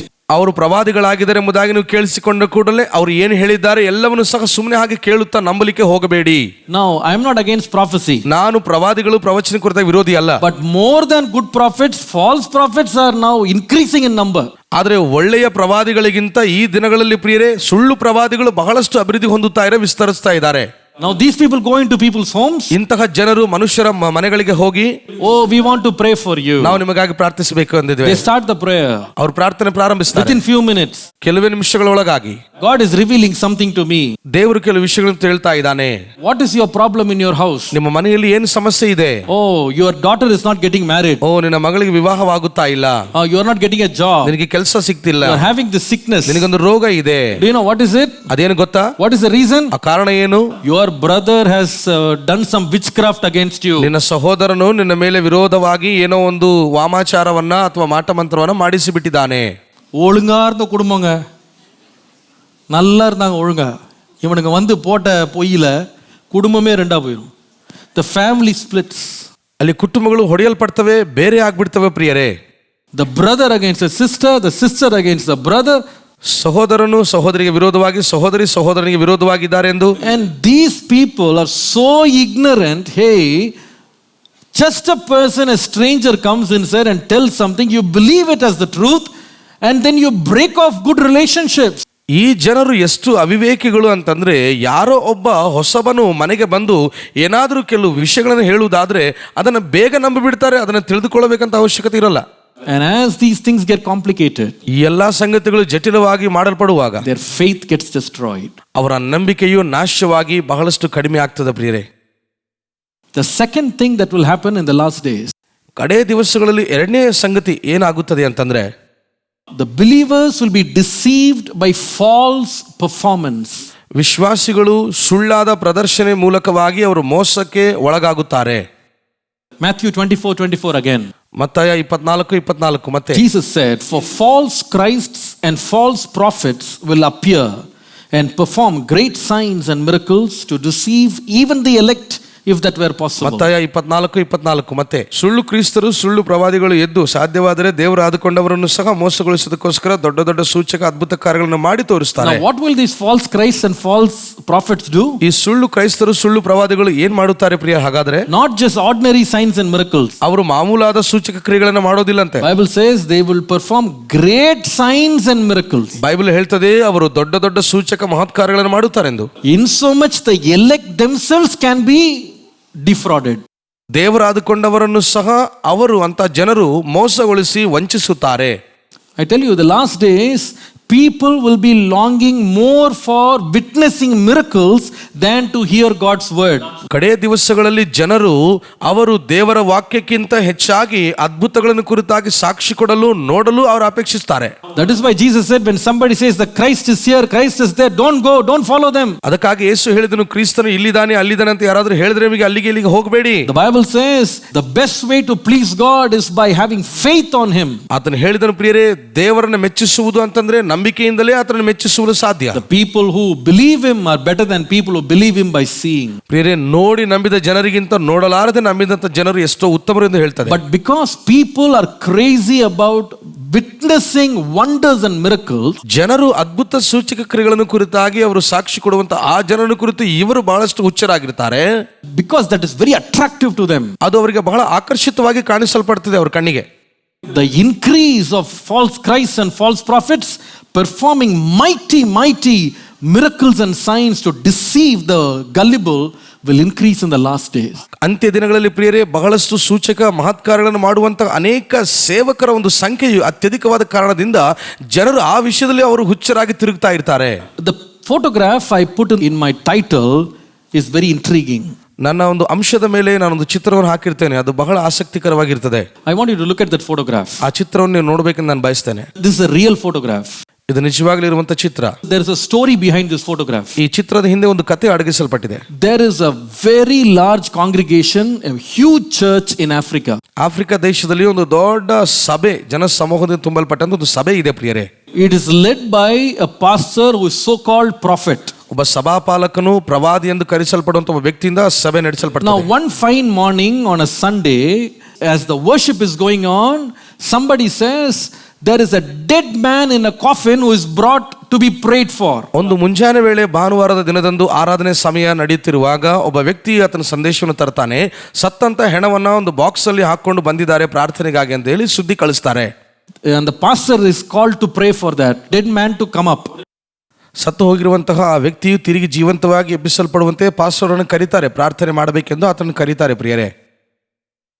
So the pastor goes out, pastor ಹೊರಗಡೆ ಹೋಗುತ್ತಾರೆ and lays his hand over the dead body. ಸತ್ತು ಹೋಗಿರುವಂತಹ ವ್ಯಕ್ತಿಯ ಮೇಲೆ ಈತನ ಕೈ ಇಟ್ಟು ಪ್ರಾರ್ಥನೆ ಮಾಡ್ತಾರೆ. All the church members, thousands and thousands of people pray. ಸಾವಿರಾರು ಜನರು ಸಭಿಕರೆಲ್ಲರೂ ಕೂಡ ಆತನಿಗಾಗಿ ಪ್ರಾರ್ಥನೆ ಮಾಡ್ತಾರೆ. And as this pastor is praying, ಈ ಪಾಸ್ಟರ್ ಪ್ರಾರ್ಥನೆ ಮಾಡುತ್ತಿರಲು the man wakes up and he gets up and sits alive. ಆ ವ್ಯಕ್ತಿಯು ಎಚ್ಚೆತ್ತುಕೊಂಡು ಎಬ್ಬಿಸಲ್ಪಟ್ಟು ಆತನು ಎದ್ದು ಕೂತುಕೊಳ್ಳುತ್ತಾನೆ ಪ್ರಿಯರೇ. ಆ ಕ್ಷಣದಲ್ಲೇ Everybody is surprised. ಪ್ರತಿಯೊಬ್ಬನು ಆಶ್ಚರ್ಯ ಹೊಂದುತ್ತಾನೆ. The whole church is thrilled. ಸಭೆ ಎಲ್ಲವೂ ಕೂಡ ಬಹಳಷ್ಟು ಅವರು ಆಶ್ಚರ್ಯ The ಪಡುತ್ತಾರೆ. pastor lifts him out of the coffin and asks him to walk into the church. Pastor ಅವರು ಆ ಶವದ ಪೆಟ್ಟಿಗೆಯಿಂದ ಹೊರಗಡೆ ಬಂದು ನೀನು ಮಾತನಾಡು, ಸಭೆ ಒಳಗೆ ನಡೆದಾಡು ಅಂತ ಹೇಳ್ತಾನೆ. Holds his hand and brings him to the pulpit. ಆತನ ಕೈಗಳನ್ನು ಹಾಗೆ ಕಟ್ಟಲ್ಪಟ್ಟಿರ್ತಾವೆ, ಆತನ ಹಾಗೆ ಪುಲ್ಪಿಟ್ ಮೇಲೆ ತಗೊಂಡ್ಬರ್ತಾರೆ. The whole church is dancing in joy. ಸಭೆ ಎಲ್ಲರೂ ಕೂಡ ಆನಂದದಿಂದ ಅವರು ಸಂತೋಷವಾಗಿ ನಾಟ್ಯವಾಡ್ತಾರೆ. And then the pastor gives him food for him to eat because he claims he did not eat for the past 3 days. Pastor ಅವರು ಆತನಿಗೆ ಊಟ ಮಾಡೋದಕ್ಕಾಗಿ ಆಹಾರವನ್ನು ಕೊಡ್ರಿ ಎಂಬುದಾಗಿ ಆತನು ಹೇಳ್ತಾನೆ. ಕಾರಣ ಅವನು 3 ದಿನದ ಊಟ ಮಾಡದೇ ಇರ್ತಾನೆ. ಹಾಗಾಗಿ ಪ್ರಿಯರೇ, So he gives him food, ಆತನಿಗೆ ಆಹಾರವನ್ನು ಕೊಡ್ತಾರೆ, pours water on his head and does all of this. ಆತನ ತಲೆ ಮೇಲೆ ನೀರನ್ನು ಸುರಿದು ಎಲ್ಲ ಕಾರ್ಯಗಳನ್ನು ಮಾಡ್ತಾರೆ. And then he goes on stage ಆತನ ಸ್ಟೇಜ್ ಮೇಲೆ ಹೋಗಿ and declares himself by his name. I am so and so. ಅವನು ನಾನು ಇಂಥ ಇಂಥ ಹೆಸರುಳ್ಳವನೆಂಬುದಾಗಿ ಅವನನ್ನು ಕುರಿತಾಗಿ ಹೇಳುತ್ತಾನೆ. And the whole church is clapping. ಸಭೆ ಎಲ್ಲರೂ ಕೂಡ ಚಪ್ಪಾಳೆ ತಟ್ಟುತ್ತಾರೆ. I was watching it. ನಾನು ಅದನ್ನು ನೋಡ್ತಿದ್ದೆ. I was watching it live. ನಾನು ಅದನ್ನ ನೇರ ಪ್ರಸಾರ ನೋಡ್ತಿದ್ದೆ. And in a matter of few hours, millions saw that. ಕೆಲವು ಗಂಟೆಗಳ ಒಳಗಾಗಿ ಮಿಲಿಯನ್ ಗಟ್ಟಲೆ ಜನರು ಅದನ್ನು ವೀಕ್ಷಿಸಿರ್ತಾರೆ ಪ್ರಿಯರೇ, ನೇರ ಪ್ರಸಾರವಾಗಿ. But 3 days later, something started to surface. ಆದ್ರೆ 3 ದಿನಗಳಾದ ನಂತರ ಏನೋ ಒಂದು ಕಾರ್ಯ ಆಗ್ತಾ ಇರ್ತದೆ ಪ್ರಿಯರೇ. What is it? ಏನದು? They began to claim that this so-called dead man was not dead. ಈ ಸತ್ತು ಹೋಗಿರುವಂತಹ ಈ ವ್ಯಕ್ತಿ ಯಾರಿದ್ದಾನಲ್ವಾ, ಅವನು ನಿಜವಾಗ್ಲೂ ಸತ್ತು ಹೋಗಿರಲಿಲ್ಲ ಎಂಬುದಾಗಿರುವ ವಿಷಯ ಎಲ್ಲರಿಗೆ ತಿಳಿದು ಬರ್ತದೆ. They actually hired a van. They bought a coffin. They hired this man and asked him to act like a dead man, get up like a dead man, come into the church like a dead man. He was fully paid for. ಈ ವ್ಯಕ್ತಿಯನ್ನ ಒಂದು van ಅನ್ನ ಪ್ರಿಯರೇ, ಆ ವಾಹನವನ್ನ ಬಾಡಿಗೆಗೆ ತಂದು ಒಂದು ಶವದ ಪೆಟ್ಟಿಗೆಯನ್ನು ತೆಗೆದುಕೊಂಡು ಬಂದು ಈ ವ್ಯಕ್ತಿಗೆ ಹೇಳ್ತಾರೆ, ನೀನು ಶವದ ಹಾಗೆ ನಟನೆ ಮಾಡಬೇಕು, ಶವ ಹೇಗೆ ಎಬ್ಬಿಸಲ್ಪಡ್ತದೆ ಹಾಗೆ ನೀನು ಎಬ್ಬಿಸಲ್ಪಡಬೇಕಂತ ಅದನ್ನು ಹೇಳಿರ್ತಾರೆ ಎಲ್ಲವೂ. The boss of that boy, who actually for whom he was working 3 days ago, claimed on TV, he was working for me 3 days ago. He asked for 3 days leave. Then I saw on TV he's coming back alive. ಈ ಸತ್ತು ಹೋಗಿರುವಂಥ ಈ ಹೆಣದಾಗಿರುವಂಥ ವ್ಯಕ್ತಿಯು ಯಾವ ವ್ಯಕ್ತಿ ಹತ್ರ, ಯಾವ ಯಜಮಾನ ಹತ್ರ ಕೆಲಸ ಮಾಡ್ತಿರ್ತಾನೆ, ಆತನಿಗೆ ಹೇಳಿರ್ತಾನೆ 3 ದಿನದ ರಜೆ ಬೇಕು ನನಗೆ ಎಂಬುದಾಗಿ ಆತನ ಕೇಳಿರ್ತಾನೆ. ಹಾಗಾಗಿ ಆತನು 3 ದಿನ ರಜೆಗೆ ಕಳಿಸಿರ್ತಾನೆ. ಆದರೆ ಈ ವ್ಯಕ್ತಿ ಟಿವಿಯಲ್ಲಿ ಕಂಡು, ನೀವನು ನನ್ನ ಹತ್ರ ಕೆಲಸ ಮಾಡೋ ವ್ಯಕ್ತಿ ಅಲ್ವೇ ಎಂಬುದಾಗಿ ಇವನನ್ನು ನೋಡಿ ಅವನು ಆಶ್ಚರ್ಯಪಡುತ್ತಾನೆ. See, can you believe that? ನೀವು ಅದನ್ನು ನಂಬಲಿಕ್ಕೆ ಆಗ್ತದೆಯಾ? In the last days, ಕಡೆ ದಿವಸಗಳಲ್ಲಿ false prophets will rise and they will deceive people with great wonders and miracles. ಕಡೆ ದಿವಸಗಳಲ್ಲಿ ಪ್ರಿಯರೇ, ಸುಳ್ಳು ಪ್ರವಾದಿಗಳು ಎಬ್ಬಿಸಲ್ಪಟ್ಟವರಾಗಿ ದೊಡ್ಡ ದೊಡ್ಡ ಮಹತ್ಕಾರ್ಯಗಳನ್ನು, ಸೂಚಕ್ರಿಯೆಗಳನ್ನು ಮಾಡುತ್ತಾರೆ. ಹೀಗೆ Satan, who knows how well to stage questionable miracles, he will use it and draw people from God and turn the attention on men. ಸೈತಾನನಿಗೆ ಚೆನ್ನಾಗಿ ಗೊತ್ತು ಹೇಗೆ ವೇದಿಕೆ ಮೇಲೆ ಅಂತಹ ಒಂದು ಅದ್ಭುತಗಳನ್ನು ಮಾಡಿಸಿ ಪ್ರಶ್ನಾರ್ಥಕವಾದಂಥದ್ದು ದೇವರಿಂದ ಜನರ ಕಡೆಗೆ ಹೇಗೆ ಸೆಳಿಬೇಕಂತ ಚೆನ್ನಾಗಿ ಗೊತ್ತು. Many people, when they see miracles and wonders, ಅನೇಕ ಜನರು ಮಹತ್ಕಾರ್ಯಗಳ ಅದ್ಭುತಗಳನ್ನು ಕಂಡಾಗ they don't ask some basic questions. ಅವರು ಕೆಲವು ಮೂಲ ಪ್ರಶ್ನೆಗಳನ್ನು ಕೇಳೋದಿಲ್ಲ. Is there a biblical precedent for such a kind of event? ಇಂತಹ ಒಂದು ಕಾರ್ಯಗಳಿಗಾಗಿ ಯಾವುದಾದ್ರೂ ಬೈಬಲ್ ಆಧಾರಿತ ಇವೇನಾ ಎಂಬುದಾಗಿ ಅವರು ಕೇಳೋದಿಲ್ಲ. Is this miracle giving glory to God or to the preacher? ಈ ಅದ್ಭುತಗಳು ಪ್ರಸಂಗಿಕರಿಗೆ ಮಹಿಮೆ ತರ್ತಾ ಇದೇನಾ ಅಥವಾ ದೇವರಿಗೆ ಮಹಿಮೆ ತರ್ತಾ ಇದೇನಾ? Is this manifestation leading people to repentance or salvation? ಈ ಪ್ರಕಟವಾಗುವಂತಹ ಕಾರ್ಯಗಳು ನಿಜವಾಗಲೂ ಜನರು ರಕ್ಷಣೆ ನಡೆಸಲ್ಪಡುತ್ತಾ ಇದೇನಾ ಎಂಬುದಾಗಿ ಪ್ರಶ್ನೆ ಹಾಕೋದಿಲ್ಲ. Is it just a show or is it real? ಇದು ನಿಜವಾಗಲೂ ನಡೀತಾ ಇರುವಂತಹ ಸಂಗತಿಗಳೇನಾ ಅಥವಾ ಇದು ಪ್ರದರ್ಶನಕ್ಕಾಗಿ ಮಾತ್ರವಾ? We blindly believe. ನಾವು ಕುರುಡುತನದಲ್ಲಿ ನಂಬಿ ಬಿಡ್ತೇವೆ. And these are the days of deception. ಈ ಕಡೆ ದಿವಸಗಳು ಆ ಮೋಸಪೂರಿತವಾದ ದಿನಗಳಾಗಿವೆ. Today, ಈ ದಿನ the varieties of claimed miracles are really numerous beyond number. ಈ ದಿನಮಾನಗಳಲ್ಲಿ ಪ್ರಿಯರೇ, ವಿವಿಧವಾದಂತಹ ಅದ್ಭುತಗಳು ಅಸಂಖ್ಯೆಗೆ ಮೀರಿ ಕಾಣಿಸಲ್ಪಡುತ್ತಾ ಇವೆ, ಬರ್ತಾ ಇವೆ. Now there is something new which is coming up. It's called miracle money. ಈಗ ಹೊಸದಾಗಿ ಬರುತ್ತಿರುವಂತಹ ಒಂದು ಅದ್ಭುತ ಏನಂದ್ರೆ ಅದ್ಭುತವಾಗಿ ಬರುವ ಹಣ. As you are worshiping, suddenly the money is added in your purse. ನೀವು ಆರಾಧಿಸುತ್ತಿರುವಂತಹ ಸಮಯದಲ್ಲಿ ಅಕಸ್ಮಾತ್ತಾಗಿ ನಿಮ್ಮ ಪರ್ಸ್ಗಳಲ್ಲಿ ಹಣವು ಅದು ತುಂಬುತ್ತದೆ, ಬರ್ತಾ ಇರ್ತದೆ. And suddenly you will have a bank balance. There is a message coming to you saying your 8,000 rupees, 10,000 rupees is credited to your account. ನಿಮ್ಮ bank balance ಅಲ್ಲಿ, ನಿಮ್ಮ ಬ್ಯಾಂಕ್ ಖಾತೆಯಲ್ಲಿ ಮತ್ತು ಹಣ ಬರ್ತಾ ಇರುವುದನ್ನು 8,000 10,000 ರೂಪಾಯಿ ಬರ್ತಾ ಇದೆ ಎಂಬುದಾಗಿರುವಂತಹ ಸಂದೇಶ ಮೊಬೈಲ್ಗಳಲ್ಲಿ. Oh, miracle money, miracle money. ಓ, ಅದ್ಭುತವಾದ ಹಣ ಬರ್ತಾ ಇದೆ ಅಂತ. And now there is a new miracle they say. It's called angel's feathers. ಈಗ ಹೊಸ ಒಂದು ಅದ್ಭುತವೂ ಕೂಡ ಬಂದಿದೆ ಪ್ರಿಯರೇ. ಅದೇನೆಂದ್ರೆ ದೇವದೂತರ ಒಂದು ರೆಕ್ಕೆಗಳು. What happens when the worship is going on?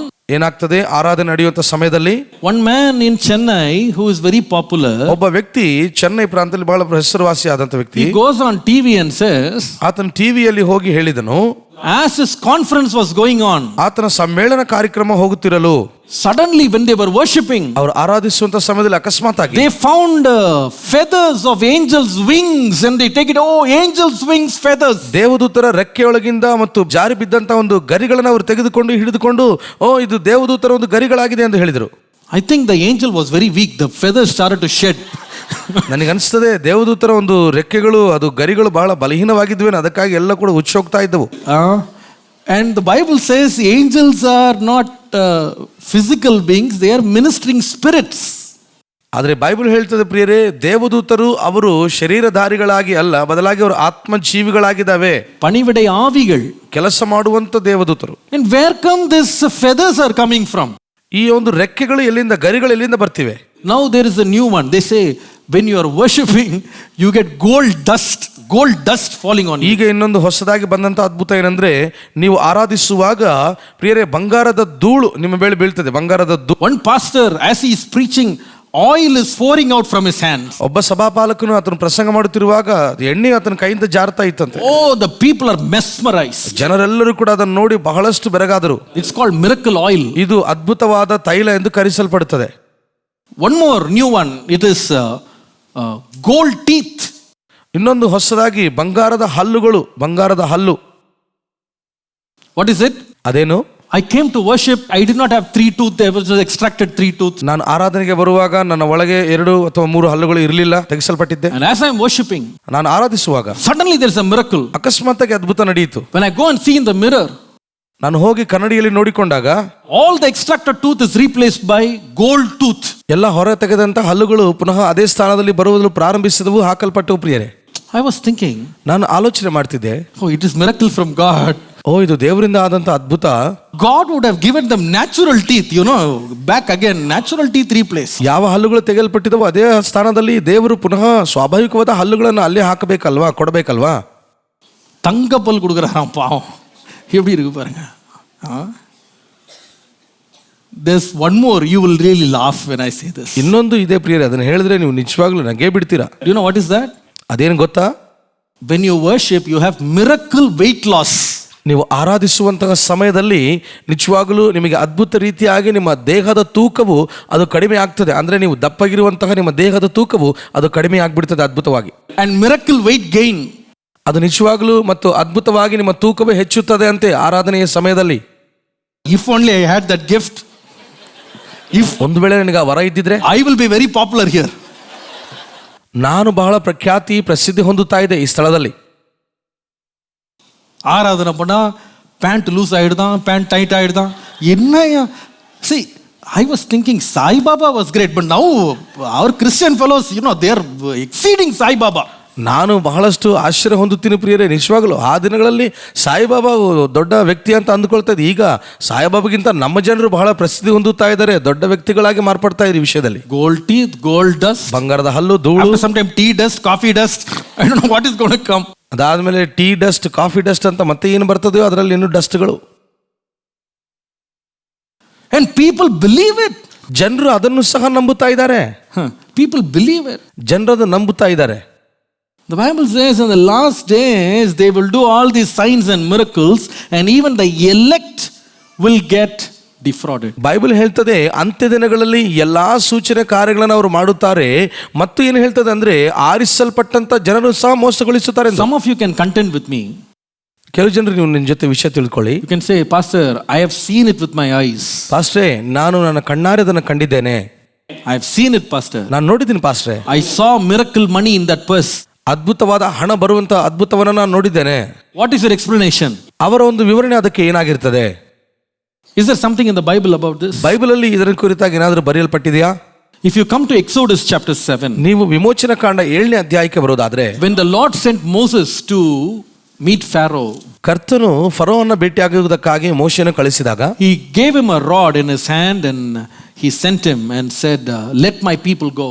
ಆತನು ಮೋಶೆ ಕೈಯಲ್ಲಿ ಒಂದು ದೊಣ್ಣೆಯನ್ನ ಕೊಟ್ಟು ತನ್ನ ಜನ ನಡೆಸುವಂತೆ ಹೇಳಿದ. And when Pharaoh said, I don't know who that God is, I'm not going to send these people. ಯಾವಾಗ ಫರೋವನು ಹೇಳಿದನೋ, ನಿಮ್ಮ ದೇವರು ಯಾರೋ ನನಗೆ ಗೊತ್ತಿಲ್ಲ, ನಾನು ನಿನ್ನ ಜನರನ್ನು ಕಳಿಸೋದಿಲ್ಲ ಎಂದು, Moses put his staff down. ಮೋಶೆ ತನ್ನ ಕೋಲನ್ನು ಕೆಳಗೆ ಹಾಕಿದ.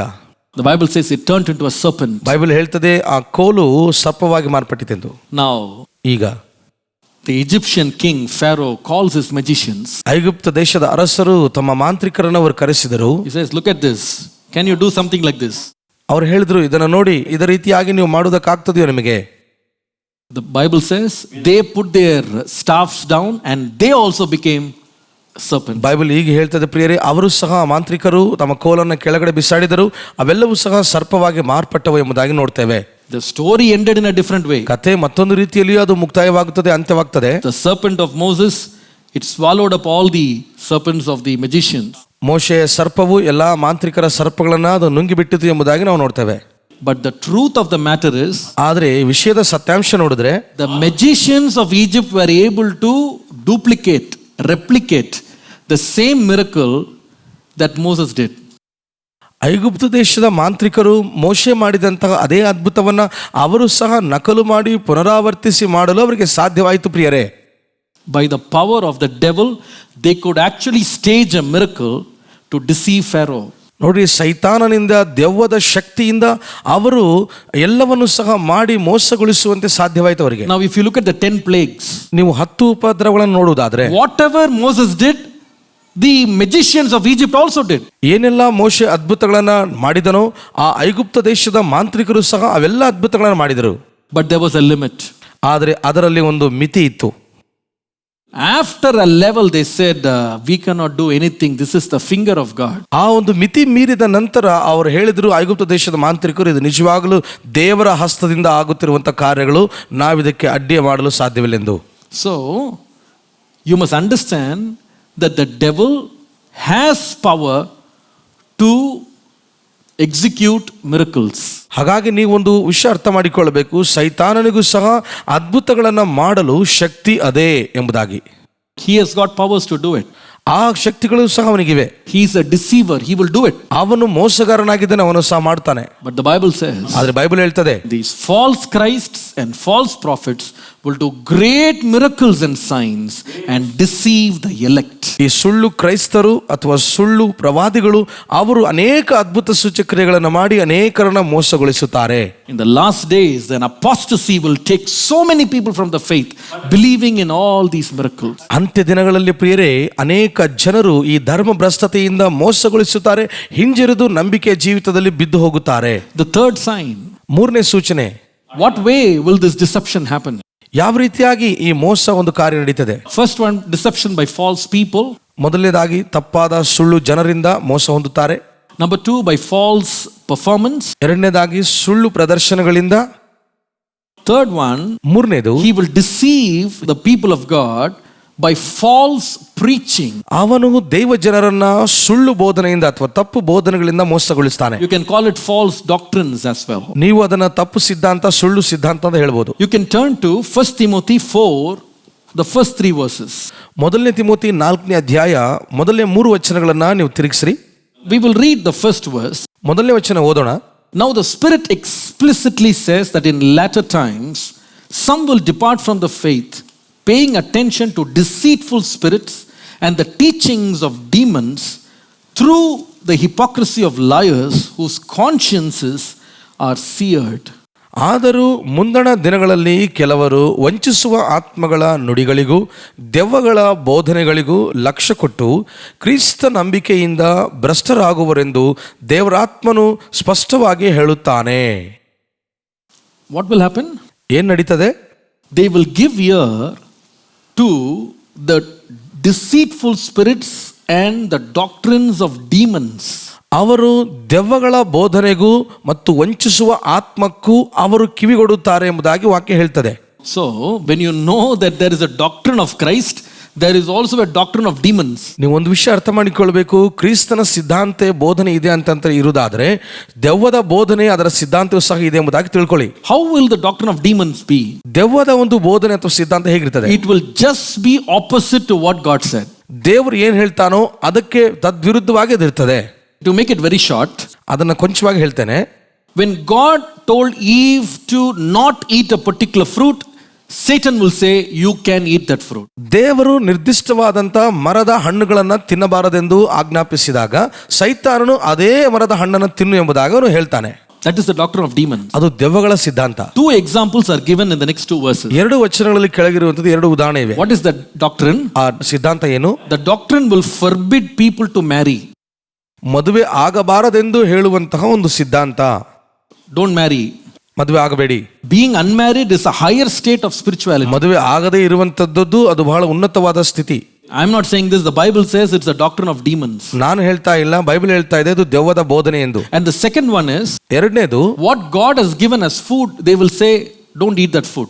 ದೇವರು ನಮಗೆ ಏನು ಆಹಾರವಾಗಿ ಕೊಟ್ಟಿದ್ದಾನೆ ಅವ್ರು ಹೇಳ್ತಾರೆ ಅದನ್ನು ತಿನ್ನಬೇಡ, ತಿನ್ನಬಾರದು ಎಂದು. You know, there is a growing movement in Christian world where they promote vegetarianism. ನೋಡ್ರಿ, ಕ್ರೈಸ್ತತ್ವದಲ್ಲಿ ಕೆಲವು ಜನರು ಹೀಗೆ ಬೆಳೆದು ಬರ್ತಾ ಇದ್ದಾರೆ. ಅವರು ಬಹಳಷ್ಟು ಮತ್ತು ಸಸ್ಯಾಹಾರಿಯನ್ನೇ ಅವರು ಬಹಳ ಪ್ರೋತ್ಸಾಹ ಮಾಡಿ ಬೋಧಿಸ್ತಿದ್ದಾರೆ. They say if you are eating meat, then you are under curse. If you are eating vegetables and you are a vegetarian, you are actually experiencing the state of Adam before sin. ಅವ್ರು ಹೇಳ್ತಾರೆ ಹೀಗೆ, ನೀನು ಮಾಂಸಾಹಾರಿ ಆಗಿರೋದಾದ್ರೆ ನೀನು ಶಾಪದ ಕೆಳಗೆ ಇದೆಯಾ ಎಂಬುದಾಗಿ ಅವ್ರು ಹೇಳ್ತಾರೆ. ಅಥವಾ ನೀನು ಸಸ್ಯಾಹಾರಿ ತಿಂತಾ ಇದೀಯ ಅಂತಂದ್ರೆ ಅವ್ರು ಹೇಳ್ತಾರೆ ನೀನು ಆದಾಮನ ಒಂದು ಕಾಲದಲ್ಲಿ ಅಥವಾ ಆದಾಮನ ಒಂದು ಪೀಳಿಗೆಯಲ್ಲಿ ಇದ್ದಂಥ ವ್ಯಕ್ತಿ ಆಗಿದೆಯಾ, ಹಾಗಾಗಿ ನನಗೆ ಯಾವುದೇ ಶಾಪ ಇಲ್ಲ, ಬರೀ ಆಶೀರ್ವಾದ ಎಂಬುದಾಗಿ ಅವ್ರು ಹೇಳ್ತಾರೆ. அப்போ வெஜிடேரியன்லாம் ரொம்ப பரிசுத்தம், நான் வெஜிடேரியன்லாம் பாவி. டாக்டரின், இது ஒரு டாக்டரின், ಇದೊಂದು ಸಿದ್ಧಾಂತ. The Bible says in the last days they will seduce you with doctrines. Bible ಹೇಳ್ತದೆ ಪ್ರಿಯರೇ, ಕಡೆಯ ದಿವಸಗಳಲ್ಲಿ ಇಂತಹ ಒಂದು ತಪ್ಪು ಸಿದ್ಧಾಂತಗಳಿಂದ ಜನರು ಎಳಿತಾರೆ. In 1 John chapter 2 verse 22 to 23, ಮೊದಲನೇ ಯೋಹಾನ 2ನೇ ಅಧ್ಯಾಯ 22ರಿಂದ 24ನೇ ವಚನ, the Bible says, who is the liar if not the one who denies that Jesus is the Messiah? This is the Antichrist, the one who denies the Father and the Son. No one who denies the Son can have the Father. He who confesses the Son has the Father as well. Bible ಏನು ಹೇಳ್ತದೆ ಪ್ರಿಯರೇ? ಸುಳ್ಳುಗಾರನು ಯಾರು? ಅಲ್ಲಿ ಯೇಸುವು ಕ್ರಿಸ್ತನಲ್ಲ ಅಂತ ಹೇಳುವವನೇ ಸುಳ್ಳುಗಾರನಾಗಿದ್ದಾನೆ. ಮಗನನ್ನು ಒಪ್ಪಿಕೊಳ್ಳದೆ ಇರುವವನು, ತಂದೆಯನ್ನ ಮಗನನ್ನು ಒಪ್ಪಿಕೊಳ್ಳದೆ ಇರುವವನು ಸುಳ್ಳುಗಾರನಾಗಿದ್ದಾನೆ. ಅವನು ದೆವ್ವದ ಬೋಧನೆಯ ಸಿದ್ಧಾಂತವನ್ನು ಹಿಂಬಾಲಿಸುವನಾಗಿದ್ದಾನೆ ಎಂಬುದಾಗಿ ವಾಕ್ಯ ಹೇಳ್ತದೆ. What does it talk about? ಅಲ್ಲಿ ಏನು ಮಾತನಾಡ್ತಿದೆ? In the last days, ಕಡೆ ದಿವಸಗಳಲ್ಲಿ there will be a doctrine preached. ಈ ರೀತಿಯಾದಂತ ಒಂದು ಸಿದ್ಧಾಂತ ಬೋಧಿಸ್ತಾರೆ. What is the doctrine? ಆ ಸಿದ್ಧಾಂತ ಏನು? Jesus is not the Messiah. Yesu ಕ್ರಿಸ್ತನಲ್ಲ. Jesus is not resurrected. Yesu ಪುನರುತ್ಥಾನನಾಗಲಿಲ್ಲ. Jesus did not do all these miracles. ಯೇಸು ಎಲ್ಲ ಅದ್ಭುತ ಮಾಡಲಿಲ್ಲ ಅಂತ ಹೇಳ್ತಾರೆ. These are not really the words of Jesus. There are some mistakes in the Bible. ಇವೆಲ್ಲ ಮಾತುಗಳು ಯೇಸು ಸ್ವಾಮಿ ಮಾತುಗಳಲ್ಲ, ಕೆಲವು ತಪ್ಪುಗಳಿವೆ Bible ಅಲ್ಲಿ ಅಂತ ಹೇಳ್ತಾರೆ. And therefore you should not believe it by word. ಹಾಗಾಗಿ ವಾಕ್ಯದಿಂದ ನೀವು ಇದನ್ನು ನಂಬಬಾರದು. Now there are some things it's not culturally applicable, so throw it out. ಇದು ಸಾಂಪ್ರದಾಯಿಕ ಬದ್ಧವಾಗಿ ನಡೆಸುವಂತದ್ದಲ್ಲ, ಹಾಗಾಗಿ ಇದನ್ನು ಬಿಸಾಡಿಬಿಡ್ರಿ, ಇದು ನಮಗೆ ಸಂಬಂಧವಲ್ಲ ಅಂತ ಹೇಳ್ತಾರೆ. And there is only one God. ಒಬ್ಬೇ ದೇವರಿದ್ದಾನೆ. All religions are the same. ಎಲ್ಲಾ ಧರ್ಮಗಳು ಒಂದೇ. And therefore the Christian God, the Muslim God, the Hindu God, everyone is the same. ಹಾಗಾಗಿ ಕ್ರೈಸ್ತ ದೇವರು, ಮುಸಲ್ಮಾನರ ದೇವರು ಮತ್ತು ಹಿಂದೂಗಳ ದೇವರು ಎಲ್ಲ ಒಂದೇ ಅಂತ ಹೇಳ್ತಾರೆ. We are all preaching the same thing. ನಾವೆಲ್ಲರೂ ಕೂಡ ಒಂದೇ ರೀತಿಯನ್ನು ಬೋಧಿಸ್ತಿದ್ದೇವೆ. We are all preaching love. ನಾವೆಲ್ಲ ಕೂಡ ಪ್ರೀತಿಯನ್ನು ಬೋಧಿಸ್ತಿದ್ದೇವೆ. We are all preaching good values. ನಾವೆಲ್ಲರೂ ಕೂಡ ಒಳ್ಳೆಯ ಮೌಲ್ಯಗಳನ್ನು ಬೋಧಿಸ್ತಾ ಇದ್ದೇವೆ. And therefore all of them are the same. ಹಾಗಾಗಿ ಎಲ್ಲಾ ದೇವರು ಒಂದೇ ಅಂತ ಹೇಳ್ತಾರೆ. I tell you, this is not going to come from outside, it's going to come from inside. ಪ್ರಿಯರೇ, ಇದು ಹೊರಗಿಂದ ಬರೋದಿಲ್ಲ, ಒಳಗಿಂದಲೇ ಈ ಬೋಧನೆ ಬರ್ತದೆ. Leaders of different faiths pray together. ವಿಭಿನ್ನವಾಗಿ ಬರುವಂತಹ ಗುರುಗಳು ಒಟ್ಟಾಗಿ ಸೇರಿ ಅವರು ಈ ರೀತಿಯಾಗಿ ಪ್ರಾರ್ಥನೆ ಮಾಡುತ್ತಾರೆ. And what do they say? ಅವ್ರು ಏನ್ ಹೇಳ್ತಾರೆ? We are all worshipping the same God. ನಾವೆಲ್ಲರೂ ಕೂಡ ಒಂದೇ ರೀತಿಯಾಗಿರುವ ದೇವರನ್ನ ಆರಾಧಿಸ್ತಿದ್ದೇವೆ. No difference. ಏನು ವ್ಯತ್ಯಾಸವಿಲ್ಲ. And therefore we can all pray together. ಹಾಗಾಗಿ ನಾವು ಒಟ್ಟಾಗಿ ಸೇರಿ ಪ್ರಾರ್ಥಿಸ್ತೇವೆ. Do you know, in America some churches they start with readings from Quran. ನಿಮಗೆ ಗೊತ್ತಾ, ಕೆಲವು ಚರ್ಚ್ಗಳಲ್ಲಿ, ಅಮೆರಿಕ ದೇಶದಲ್ಲಿ ಕೆಲವು ಸಭೆಗಳಲ್ಲಿ, ಚರ್ಚ್ಗಳಲ್ಲಿ ಕುರಾನ್ ಓದುವುದನ್ನು ಕೂಡ ಪ್ರಾರಂಭ ಮಾಡಿದಾರಂತೆ. What is their argument? ಅವರ ಒಂದು ತರ್ಕ ಏನು? Oh, there are good things in every good book. ಎಲ್ಲಾ ಒಂದು ಪುಸ್ತಕಗಳಲ್ಲಿ ಎಲ್ಲಾ ಒಳ್ಳೆ ಸಂಗತಿಗಳು ಅಡಗಿವೆ. And therefore you can use it. ಹಾಗಾಗಿ ನೀವು ಉಪಯೋಗಿಸ್ರಿ. In the last days these doctrines of demons will come in, sir, and say everything is the same.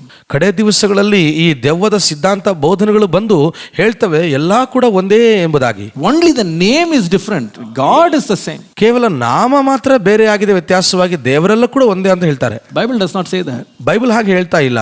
But these people will teach such doctrine. ಆದ್ರೆ ಇಂತಹ ಜನರು ಇಂತಹ ತಪ್ಪು ಸಿದ್ಧಾಂತಗಳನ್ನು ದೆವ್ವದ ಸಿದ್ಧಾಂತ ಹೇಳ್ತಿದ್ದಾರೆ. Do you know, in America there's a new religion? ನಿಮಗೆ ಗೊತ್ತಾ, ಅಮೆರಿಕ ದೇಶದಲ್ಲಿ ಹೊಸ ಧರ್ಮ ಹುಟ್ಟುಕೊಂಡಿದೆ. Do you know what is that? ಅದೇನು ಗೊತ್ತಾ? We know a religion called Christianity, we know a religion called Islam. ನಮಗೆ ಕ್ರೈಸ್ತತ್ವ, ಇಸ್ಲಾಂ ಎಂಬುವ ಒಂದು ಧರ್ಮ ನಮಗೆ ಗೊತ್ತಿದೆ ಪ್ರಿಯರೇ. Now they have invented a religion called Chrislam. ಈಗ ಅವರು ಕ್ರಿಸ್ಲಾಮ್ ಎಂಬುವಂತ ಒಂದು ಧರ್ಮವನ್ನು ಸಹ ಅವರು ಪ್ರಾರಂಭ ಮಾಡಿದ್ದಾರೆ, ಕಂಡು ಹಿಡಿದಿದ್ದಾರೆ. And the amazing thing is, ಅದ್ಭುತವಾದ ವಿಷಯ ಅಂದ್ರೆ, one of the pastors with the largest churches in America, he speaks in an Islamic conference. America ದೇಶದಲ್ಲಿ ಇರುವಂತಹ ದೊಡ್ಡ ಸಭೆ ಹೊಂದಿರುವಂತಹ ಸಭಾಪಾಲಕನು ಆತನು ಇಸ್ಲಾಂ ಅನ್ನು ಕುರಿತಾಗಿ ಆತನು ಬೋಧಿಸಲು ಬೋಧಿಸ್ತಾನಂತೆ ಪ್ರಿಯರೇ. He prays before the president. ಆತನು ಪ್ರೆಸಿಡೆಂಟ್ ಮುಂದೆ ಸ್ತುತಿ ಮಾಡ್ತಾನೆ. You know in whose name? ಯಾರ ಹೆಸರು ಸ್ತುತಿ ಮಾಡ್ತಾನೆ ಗೊತ್ತಾ? Not in Jesus' name. ಯೇಸುವಿನ ನಾಮವನ್ನು ಸ್ತುತಿಸೋದಿಲ್ಲ. In the name of Isa. Isa ಎಂಬ ಹೆಸರನ್ನು ಹಿಡಿದು ತೆಗೆದುಕೊಂಡು ಆತನು ಸ್ತುತಿ ಮಾಡುತ್ತಾನೆ. What is Isa? ಈಸಾ ಅಂದ್ರೇನು? Isa is the prophet Jesus for Muslims. And who is not God? Who is not God? He's just a prophet. ಮುಸಲ್ಮಾನರಿಗೆ Isa ಎಂಬುದಾಗಿ ನೋಡುವುದಾದ್ರೆ ಈಸಾ ಎಂಬುವ ಪದಕ್ಕೆ ಪ್ರವಾದಿ ಅಂತ, ಅಂದ್ರೆ ಯೇಸು ಎಂಬುದಾಗಿ ಅವರು ಉಪಯೋಗಿಸೋದಿಲ್ಲ, ಈಸಾ ಎಂದು ಉಪಯೋಗಿಸ್ತಾರೆ. ಆತನು ಪ್ರವಾದಿ ಅಂತ. He never rose again. ಆತನು ಎಂದಿಗೂ ಮತ್ತೆ ಎಬ್ಬಿಸಲ್ಪಡಲಿಲ್ಲ. He never died on the cross. ಆತನು ಶಿಲುಬೆ ಮೇಲೆ ಸಾಯಲಿಲ್ಲ. That is Isa. ಅದುವೇ ಈಸಾ ಎಂಬುದಾಗಿ ಅವರು ಹೇಳ್ತಾರೆ. And the world's largest church pastor prays in the name of Isa. ಪ್ರಪಂಚದ ಅತಿ ಪ್ರಾಮುಖ್ಯವಾಗಿ ಅತಿ ದೊಡ್ಡದಾಗಿರುವಂತಹ ಸಭೆಯ ಸಭಾಪಾಲಕನು ಈಸಾ ಎಂಬುವ ಪದವನ್ನು ಉಪಯೋಗ ಮಾಡಿ ಬಳಕೆ ಮಾಡಿ ಆತನು ಸ್ತುತಿ ಮಾಡುತ್ತಾನೆ. What do you see there? ನೀವು ಅಲ್ಲಿ ಏನ್ ಕಾಣ್ತಿದ್ದೀರಿ? In the last days the doctrines of demons will capture the church. ಕಡೆ ದಿವಸಗಳಲ್ಲಿ ಸೈತಾನನ ಸುಳ್ಳು ಬೋಧನೆ, ಸುಳ್ಳು ಸಿದ್ಧಾಂತಗಳು ಸಭೆಯನ್ನು ಹಿಡ್ಕೊಂಡ್ಬಿಡ್ತವೆ. They will sell the truth and they will go for a lie. ಅವರು ಸತ್ಯವನ್ನ ಮಾರಾಟ ಮಾಡಿ ಸುಳ್ಳಿಗೆ ಅವರು ಹೋಗ್ಬಿಡ್ತಾರೆ. It's catching up everywhere. ಅವರು ಎಲ್ಲಾ ಕಡೆ ಅವರು ಹಿಡ್ಕೊಳ್ತಾ ಇದ್ದಾರೆ ಅವರನ್ನ. When I looked at doctrines, ನಾನು ಸಿದ್ಧಾಂತಗಳನ್ನು ನೋಡುವಾಗ I categorized them under 3 heads. ನಾನು 3 ವಿಧಾನದಲ್ಲಿ ಅವರನ್ನು ವಿಭಾಗ ಮಾಡಿದ್ದೇನೆ. So you can understand them better. ನೀವು ಅದನ್ನು ಉತ್ತಮವಾಗಿ ಅರ್ಥ ಮಾಡಿಕೊಳ್ಳಲು. From the root of the problem I categorized them under 3 heads. ನಾನು ಆ ಬೇರಿನ ಸಮೇತವಾಗಿರುವಂತಹ ಸಮಸ್ಯೆಗಳ ಮೂಲಕ ನಾನು 3 ವಿಭಾಗ ಮಾಡಿದ್ದೇನೆ. The first category is what I call the stretched doctrines. ಮೊದಲನೇ ಒಂದು ವರ್ಗ ನಾವು ನೋಡುವುದಾದ್ರೆ ಅದು ಎಳೆದಿರುವಂತಹ ಒಂದು ಸಿದ್ಧಾಂತ ಅಥವಾ ಎಳೆಯಲ್ಪಟ್ಟ ಸಿದ್ಧಾಂತ. Stretched doctrine. ಅಂದ್ರೆ ಎಳೆಯಲ್ಪಟ್ಟ ಸಿದ್ಧಾಂತ. What is that? ಅದೇನು? What the Bible says is one thing, but they will stretch it to limits which the Bible does not intend at all, and they give a new meaning and a new twist, and they will bring up a doctrine. Bible ಒಂದು ವಿಷಯ ಬೋಧಿಸುವುದಾದ್ರೆ ಅವರು ಅದನ್ನ ಎಳೆದು Bible ಹೇಳದೇ ಇರುವಂತಹ ಸಂಗತಿಗಳನ್ನ ಅದನ್ನ ಮಿಶ್ರಣ ಮಾಡಿ ಬೈಬಲ್ ಅಲ್ಲಿ ಇರುವಂತಹ ಸಂಗತಿಗಳಿಗೆ ಅವರು ಕಲಬರಿಕೆ ಮಾಡಿ ಅದನ್ನ ಅವರು ಬೋಧಿಸುತ್ತಾರೆ. ಅದುವೇ ಎಳೆಯಲ್ಪಟ್ಟಂತ ಸಿದ್ಧಾಂತ. Now there is a pastor in Chennai. ಚೆನ್ನೈಯಲ್ಲಿ ಒಬ್ಬ ಪಾಸ್ಟರ್ ಇದ್ದಾರೆ. And he has a doctrine. ಆತನಿಗೊಂದು ಸಿದ್ಧಾಂತವಿದೆ. What is the doctrine? ಆ ಸಿದ್ಧಾಂತವೇನು? No death. ಯಾವ ಮರಣವಿಲ್ಲ. What is that? ಅದೇನು? For believers no death. ವಿಶ್ವಾಸಿಗಳಿಗೆ ಯಾವ ಮರಣವಿಲ್ಲ. So somebody asks him, ಕೆಲವು ಜನರು ಯಾರೋ ಕೇಳಿದ್ರು ಆತನ್ನ, then what about the verse the dead in Christ will rise first? What is that? ಮತ್ತು ಆ ವಚನ ಏನು ಪ್ರಿಯರೇ? ಕ್ರಿಸ್ತನಲ್ಲಿ ಸತ್ತಂತವರು ಮೊದಲನೇದಾಗಿ ಎಬ್ಬಿಸಲ್ಪಡುತ್ತಾರೆ ಎಂದು. What is that? Then you say no death. ನೀವು ಹೇಳ್ತಾ ಇದ್ರಿ ಮರಣವೇ ಇಲ್ಲ ಎಂಬುದಾಗಿ. ಅದೇನು ಮತ್ತೆ? What is his answer?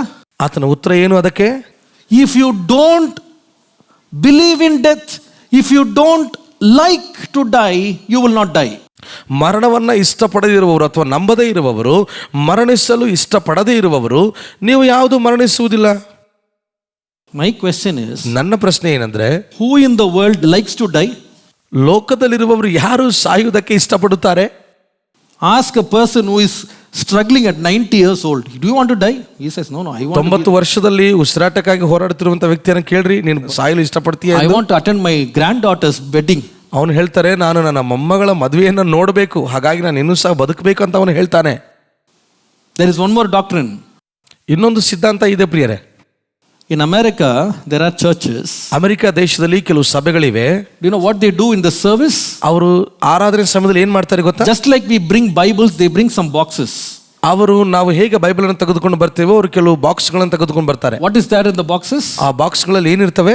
Live snakes, poisonous snakes. ಜೀವಂತವಾಗಿರುವ ವಿಷಕರವಾದ ಸರ್ಪಗಳು ಪೆಟ್ಟಿಗೆಲಿರ್ತವೆ. And what they will do? ಅವರು ಏನ್ ಮಾಡ್ತಾರೆ? When the worship is going on, ಆರಾಧನೆ ನಡೆಯುವಾಗ they'll take out the snakes. ಅವರು ಸರ್ಪವನ್ನು ಹೊರಗೆ ತೆಗೆದು And they will worship with the snakes.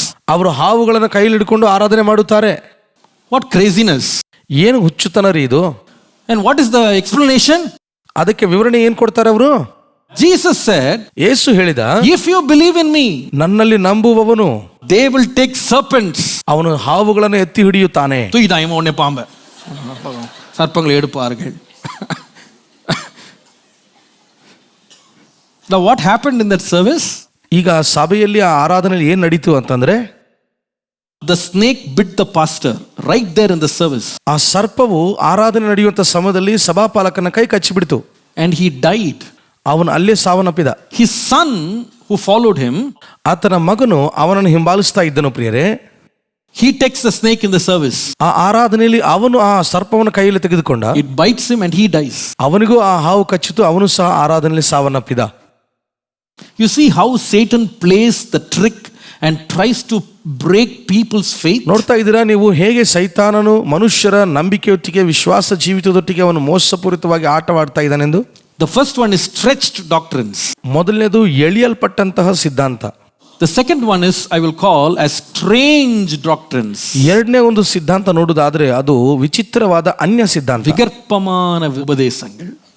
Things you have never heard, thought or imagined become doctrines. ಎಂದಿಗೂ ಊಹಿಸಲಾರದೆ, ಕೇಳದೆ ಇರುವಂತಹ, ನೋಡದೆ ಕಾಣದೆ ಇರುವಂತಹ ಒಂದು ಸಿದ್ಧಾಂತ, ಅದು ವಿಚಿತ್ರವಾದದ್ದು. Be very careful when somebody talks about anointing and all that. Be very careful. ಅಭಿಷೇಕ ಅದು ಇದು ಎಂಬುದಾಗಿ ಯಾರಾದರೂ ಮಾತನಾಡುವಾಗ ನೀವು ಸ್ವಲ್ಪ ಜಾಗ್ರತೆಯಿಂದ ಇರಬೇಕು ಪ್ರಿಯರೇ. Because these days anointing is given a new flavor and twist which is so strange. ಈ ದಿನಗಳಲ್ಲಿ ಅಭಿಷೇಕವನ್ನು ಕುರಿತಾಗಿ ಬಹಳ ವಿಚಿತ್ರವಾಗಿ ಮತ್ತು ಹೊಸದಾದ ರೂಪವನ್ನ ಅದ್ರ ಕೊಡ್ತಾ ಇದ್ದಾರೆ. ಅದಕ್ಕೆ There is a pastor in Africa. Africa ದೇಶದಲ್ಲಿ ಒಬ್ಬ ಪಾಸ್ಟರ್ ಇದ್ದಾರೆ. And he says there is a special anointing coming on his people. ಆತನು ಹೇಳ್ತಾನೆ ತನ್ನ ಜನರ ಮೇಲೆ ಒಂದು ವಿಶೇಷವಾದ ಅಭಿಷೇಕ ಬರ್ತಾ ಇದೆ ಎಂದು. What is that anointing? ಏನು ಅಭಿಷೇಕ? It says that during the time of Nebuchadnezzar in Babylon, when he was puffed up in pride, the Lord made him to eat grass like an animal. ಮತ್ತು ದೇವರು ನೆಬೂಕದ್ನೆಚ್ಚರನ ಕಾಲದಲ್ಲಿ ನೆಬೂಕದ್ನೆಚ್ಚರನೇ ಹೇಗೆ ಅವನ ಗರ್ವದಿಂದ ಇರುವಾಗ ಅವನು ಕೆಳಗೆ ಬೀಳಿಸಿ ಹುಲ್ಲನ್ನು ಮೇಯಿಸಿದನು ಹಾಗೆ. He says there's an anointing for eating grass. ಅಂದ್ರೆ ಅಂತಹ ಒಂದು ಹುಲ್ಲು ಮೇಯುವಂತ ಅಭಿಷೇಕ ಅಂತ. And all the believers leave the church and they literally go on the floor and they eat grass. ಬೇರೆ ಸಭೆಯ ಜನರು ವಿಶ್ವಾಸಿಗಳೆಲ್ಲರೂ ಕೂಡ ಸಭೆಯನ್ನ ಬಿಟ್ಟು ನಿಜವಾಗಲೂ ನೆಲದ ಮೇಲೆ ಅವರು ಕುಂತು ಆ ಒಂದು ಹುಲ್ಲನ್ನು ತಿನ್ನುವಂತದ್ದು ಕೆಲಸ ಮಾಡಿದರು. Why? ಯಾಕೆ? They are becoming humble.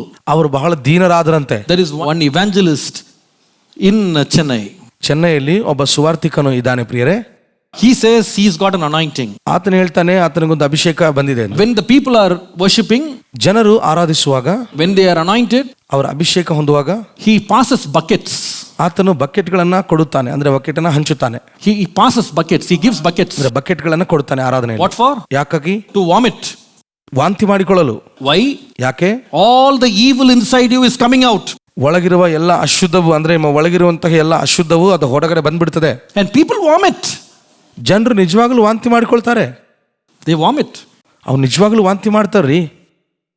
There is something called a barking anointing. They say barking like an animal. ಇನ್ನೊಂದು ಅಭಿಷೇಕ ಅದೇ ಅಂತ ಪ್ರಿಯರೇ, ಅದು ಬೊಗಳುವಂತ ಪ್ರಾಣಿಯಾಗೆ ಬೊಗಳುವಂತ ಅಭಿಷೇಕ. What is that barking? ಬೊಗಳುವುದೇನು? All your animal habits are all coming out. ನಿಮ್ಮ ಒಳಗಿರುವಂತಹ ಎಲ್ಲ ಒಂದು ಪ್ರಾಣಿಯ ಅಥವಾ ಜಂತುಗಳ ಒಂದು ಹವ್ಯಾಸ ಚಟಗಳೆಲ್ಲ ಹೊರಗಡೆ ಬಂದ್ಬಿಡ್ತವೆ. And people bark. ಜನರು ನಿಜವಾಗ್ಲೂ ಹಾಗೆ ಬೊಗಳುವಂಥದ್ದು ಪ್ರಾರಂಭ ಮಾಡ್ತಾರೆ. And there is one more anointing called drunk in the spirit. ಇನ್ನೊಂದು ಅಭಿಷೇಕ ಇದೆ ಪ್ರಿಯರೇ, ಆತ್ಮದಲ್ಲಿ ಮತ್ತು ಮತ್ತರಾಗುವಂಥದ್ದು ಅಥವಾ ಕುಡಿಯುವಂಥದ್ದು. So the moment you get anointed, ನೀವು ಅಭಿಷೇಕ ಹೊಂದ ಕೂಡಲೇ ಆ ತಕ್ಷಣವೇ You bump on somebody like a drunk man. ನೀವು ಯಾರ ಮೇಲೆಯೂ ಮತ್ತು ತೂಗಾಡ್ತೀರಾ, And that is the anointing. ಅದುವೇ ಅಭಿಷೇಕ. There is one more anointing called laughter anointing. ಇನ್ನೊಂದು ಅಭಿಷೇಕ ಅಂತೆ ನಗಾಡುವಂಥದ್ದು ಗಟ್ಟಿಯಾಗಿ, Holy laughter. ಅಂದ್ರೆ ಪರಿಶುದ್ಧವಾದ ನಗು. Don't laugh, because in our own city there are pastors who are doing this. ಪ್ರಿಯರೇ, ನಮ್ಮ ಒಂದು ಪಟ್ಟಣದಲ್ಲಿಯೇ ಕೆಲವು ಸಭಾಪಾಲಕರು ಇಂತಹ ಚಟುವಟಿಕೆಗಳನ್ನ, ಇಂತಹ ಕಾರ್ಯಗಳನ್ನ ಮಾಡುತ್ತಾ ಇದ್ದಾರೆ. Pastor is laughing like a madman hysterically, seeing that another person starts to laugh. Pastor ಅವರು ನಗುತ್ತಾ ಯಾವ ರೀತಿಯಾಗಿ ಹುಚ್ಚುತನವಾಗಿ ಅವರು ನಗುತ್ತಾರೆ ಅಂದ್ರೆ ನೋಡುವಂತ ಜನರು ಸಹ ನಗಲು ಪ್ರಾರಂಭಿಸ್ತಾರೆ. He keeps the hand on them and laughs. ಅವರ ಮೇಲೆ ಕೈ ಚಾಚಿ ಸಭಾಪಾಲಕರು ಈತನ ನಗುತ್ತಾ ಇರ್ತಾನೆ, ಅವರು ಸಹ ನಗುವುದು ಪ್ರಾರಂಭಿಸ್ತಾರೆ. What is the scripture for this? ಅದಕ್ಕಾಗಿ ವಾಕ್ಯದ ಆಧಾರವೇನು ಪ್ರಿಯರೇ? ಹಾಗಾದರೆ It is the oil of gladness coming on you. ಅದು ಒಳಗಿರುವಂತ ತೈಲ ಅಭಿಷೇಕ, ಆನಂದ ತೈಲದ ಅಭಿಷೇಕ ಹೊರಗಡೆ ಚಿಮ್ಮುತ್ತಿದೆ. Oil of gladness. ನೋಡಿ, ಆನಂದ ತೈಲದ ಅಭಿಷೇಕ. I have got at least 13 varieties. I don't want to say everything and really confuse you. ಇದನ್ನು ಕುರಿತಾಗಿ ನನ್ನ ಬಳಿ 13 ವಿಭಿನ್ನವಾದಂತಹ ಸಂಗತಿಗಳು ಬಂದಿವೆ ಪ್ರಿಯರೇ. ನಾನು ಅದನ್ನ ಲಿಸ್ಟ್ ಮಾಡಿದ್ದೆ, ನಾನು ಹೇಳಲು ಇಷ್ಟ ಇಲ್ಲ. Be watchful of the doctrine in the last days. ಕಡೆ ದಿವಸಗಳಲ್ಲಿ ಬರುವಂತಹ ನೂತನ ಸಿದ್ಧಾಂತವನ್ನು ಕುರಿತಾಗಿ ನೀವು ಎಚ್ಚರವಾಗಿ. Strange doctrines. ವಿಚಿತ್ರವಾದ ಅನ್ಯ ಸಿದ್ಧಾಂತಗಳು. There is one more doctrine. Oh my God, this is very popular all around the world. ಇನ್ನೊಂದು ಸಿದ್ಧಾಂತ ಇದೆ ಪ್ರಿಯರೇ, ಇದು ಪ್ರಪಂಚದಾದ್ಯಂತ ಬಹಳ ಪ್ರಸಿದ್ಧಿ ಹೊಂದಿರುವಂತದ್ದು. What is that? Slain in the spirit. ಅಂದ್ರೆ ಆತ್ಮದಲ್ಲಿ ಕೊಲ್ಲಲ್ಪಡುವುದು. What is it? ಏನದು? The pastor puts his hand on you. Pastor ಅವರು ನಿಮ್ಮ ಮೇಲೆ ಕೈ ಇಡುತ್ತಾರೆ, Immediately you will fall down. ನೀವು ಕೆಳಗಡೆ ಬಿದ್ದು ಬಿಡ್ತೀರಾ. That is slain in the spirit. ಅಂದ್ರೆ ಆತ್ಮದಲ್ಲಿ ಕೊಲ್ಲಲ್ಪಡುವಂಥದ್ದು ಅಥವಾ ಕೆಳಗಡೆ ಬೀಳುವಂಥದ್ದು. I went to Australia first time. ನಾನು ಮೊದಲನೇ ಬಾರಿ ಆಸ್ಟ್ರೇಲಿಯಾಗೆ ಹೋದೆ. I didn't know about all this. ಎಲ್ಲ ಕುರಿತಾಗಿ ನನಗೆ ಗೊತ್ತಿರಲಿಲ್ಲ. I preached in a meeting. ನಾನೊಂದು ಕೂಟದಲ್ಲಿ ಪ್ರಸಂಗ ಮಾಡಿದೆ. After the meeting was over, ಕೂಟ ಮುಕ್ತಾಯವಾದ ನಂತರ there was a very plump lady, white lady who came for prayer. ಒಬ್ಬ ಬೆಳ್ಳಗಿರುವಂತ ಒಬ್ಬ ಸ್ತ್ರೀ ನನ್ನ ಬಳಿಗೆ ಬಂದಳು ಪ್ರಾರ್ಥನೆಗಾಗಿ. I prayed for her. ನಾನು ಆಕೆಗೆ ಪ್ರಾರ್ಥಿಸಿದೆ. The moment I put my hand on her, ಯಾವ ಕ್ಷಣ ನನ್ನ ಕೈ ತಲೆ ಮೇಲೆ ಇಟ್ಟನೋ, she just fell. ಆಕಿ ಸುಮ್ಮನೆ ಹಾಗೆ ಕೆಳಗಡೆ ಬಿದ್ದಳು. I was terrified. ನನಗೆ ಭಯ ಆಯಿತು. I don't even put my hand very forcefully. I just touched it like this. ನಾನು ಬಲವಾಗಿ ಭಾರವಾಗಿ ನನ್ನ ಕೈಯನ್ನು ಹಾಕಲೂ ಇಲ್ಲ, ಹಾಗೆ ಮುಟ್ಟಿದಷ್ಟೇ. I was totally terrified. I didn't want her to break her head. ನನಗೆ ಬಹಳ ಭಯ ಕಾಡಿತು, ಯಾಕಂದ್ರೆ ಅವಳ ತಲೆ ಮುರಿಯಲ್ಪಡುವಂತ ನನಗೆ ಇಷ್ಟ ಇರಲಿಲ್ಲ. But then I saw, ಅದಾಗ ನಾನು ನೋಡಿದೆ, 2 women were ready waiting to catch her. ಇಬ್ಬರು ಹಿಂದೆ ಸ್ತ್ರೀಯರು ಆಕೆ ಬೀಳುವಾಗ ಹಿಡಿಕೊಳ್ಳಲು ಸಿದ್ಧರಾಗಿದ್ದರು. They are volunteers, church volunteers. ಅವರು ಸಭೆಯ ಸಹಾಯಕರಂತೆ ಪ್ರಿಯರೇ. So they gently make her to lie down. ಅವರು ನಿಧಾನವಾಗಿ ಆಕೆನ ಕೆಳಗಡೆ ಮಲಗಿಸಿದ್ರು. And then one more lady comes and puts a blanket on her leg. ಮತ್ತೊಬ್ಬ ಸ್ತ್ರೀ ಬಂದು ಅವರ ಕಾಲುಗಳ ಮೇಲೆ ಒಂದು ಹಾಸಿಗೆನ ಹೊದಿಕೆನ ಹಾಕುತ್ತಾಳೆ. And they say it's anointing, slain in the spirit. ಮತ್ತು ಅವ್ರು ಹೇಳ್ತಾರೆ, ಇದು ಅಭಿಷೇಕದಲ್ಲಿ ಅವರು ಕೆಳಗಡೆ ಮಲಗಿದ್ದಾರೆ ಎಂದು. For pastors who are listening to me from overseas, please get rid of all this fake anointing. ದೂರ ಪ್ರಾಂತದಿಂದ ಎಲ್ಲಾ ಪ್ರಪಂಚದಾದ್ಯಂತ ಎಲ್ಲಾ ಕಡೆಯಿಂದ ಕೇಳುವಂತಹ ಸಭಾಪಾಲಕರೇ, ದಯಮಾಡಿ ಇಂಥ ಎಲ್ಲ ಚಟುವಟಿಕೆ ಕಾರ್ಯಗಳಿಂದ ಎಚ್ಚರವಾಗಿದ್ದು ದೂರವಾಗಿರಿ. ಮತ್ತೊಬ್ಬ ವ್ಯಕ್ತಿ ಇದ್ದಾನೆ. He sways like this, the whole crowd, sways on one side. He sways this side, whole crowd dashing on each other. ಆ ವ್ಯಕ್ತಿ ಈ ಕಡೆ ಬಗ್ಗುವುದಾದ್ರೆ ಆ ಸಭೆ ಜನರೆಲ್ಲ ಈ ಕಡೆ ಬಗ್ಗುತ್ತಾರೆ, ಜನರೆಲ್ಲ ಕೂಡ. ಆ ವ್ಯಕ್ತಿ ಈ ಕಡೆ ಬಗ್ಗುವುದಾದ್ರೆ ಆ ಜನರೆಲ್ಲ ಕೂಡ ಜನಸಮೂಹ ಈ ಕಡೆ ಬಗ್ಗು ಬಿಡ್ತಾ ಪ್ರಿಯರು, ಈ ಕಡೆ ಬೀಳುವುದಕ್ಕೆ ಪ್ರಾರಂಭಿಸ್ತಾರೆ. Where did he find this anointing? I don't know. ಎಲ್ಲಿ ಈ ಅಭಿಷೇಕವನ್ನು ಆತನ ಕಂಡುಕೊಡೋ ನನಗೆ ಗೊತ್ತಿಲ್ಲ. Just imagine this. If Jesus is in that crowd, can you imagine him running here and there like that? ಪ್ರಿಯರೇ, ಊಹಿಸಿಕೊಳ್ಳ್ರಿ, ಆ ಜನಸಮೂಹದ ಮಧ್ಯದಲ್ಲಿ ಯೇಸು ಸ್ವಾಮಿ ಒಂದು ವೇಳೆ ಇದ್ದಿದ್ರೆ ಆ ಕಡೆ ಈ ಕಡೆ ಆತ ನಡೆಯೋದಕ್ಕೆ ಹೋಗ್ತಾನ? What is this nonsense? ಏನ್ರಿ ಇದೆಲ್ಲ ಹುಚ್ಚುತನ? New ways, new ways. ಹೊಸ ಮಾರ್ಗಗಳು, ಹೊಸ ರೀತಿ. Strange doctrines. ವಿಚಿತ್ರವಾದ ಸಿದ್ಧಾಂತಗಳು. Whatever comes in their mind, whatever they imagine, everything displayed on stage. ಏನೆಲ್ಲ ಅವರ ಮನಸ್ಸಲ್ಲಿ ಬಂದ್ರು, ಏನೆಲ್ಲ ಹೊಸದಾಗಿ ಕಂಡ್ರು, ಅದನ್ನ ಸ್ಟೇಜ್ ಮೇಲೆ ತೋರಿಸ್ತಾರೆ. Another man, you give a CD, he gets anointing. ಇನ್ನೊಬ್ಬ ವ್ಯಕ್ತಿಗೆ ನೀವೇನಾದ್ರೂ ಸಿಡಿ ಆತನ ಕೈಯಲ್ಲಿ ಕೊಟ್ರೆ ಆತನಿಗೆ ಅಭಿಷೇಕ ಬಂದ್ಬಿಡ್ತದಂತೆ. He's sitting in a chair, anointing. ಅವನು ಕುರ್ಚಿಯಲ್ಲಿ ಕುಂತಿರ್ತಾನೆ, ಅಭಿಷೇಕ ಅಲ್ಲಿ ಬಂದ್ಬಿಡ್ತದೆ. Draw a line, cross that, fire is coming. What fire? I don't know. ಒಂದು ಲೈನ್ ನಲ್ಲಿ ನಿಂತಿರ್ತಾರೆ, ಒಂದು ಬೆಂಕಿ ಬರ್ತದೆ, ಅಗ್ನಿ ಬರ್ತದೆ. ಏನ್ ಅಗ್ನಿ ಬರ್ತಾ ಇದೋ ನಮಗೆ ಗೊತ್ತಿಲ್ಲ. All this, the way they, this strange doctrines. ನೋಡ್ರಿ, ಇದೆಲ್ಲ ವಿಚಿತ್ರವಾದಂತಹ ಸಿದ್ಧಾಂತ, ಅನ್ಯ ಹೊಸದಾಗಿರುವಂತಹ ಸಿದ್ಧಾಂತ. Church of God, be careful. ಸಭೆ, ದೇವರ ಸಭೆ, The ಹುಷಾರಾಗಿರಿ. last days, deceiving spirits are everywhere. ಕಡೆ ದಿವಸಗಳಲ್ಲಿ ಎಲ್ಲಾ ಕಡೆ ಮೋಸಗೊಳಿಸುವ ಆತ್ಮಗಳಿವೆ. Be careful. ಹುಷಾರಾಗಿರಿ. Don't be deceived by them. ನೀವು ಅವುಗಳಿಂದ ಮೋಸಕ್ಕೆ ಒಳಗಾಗಬೇಡಿ.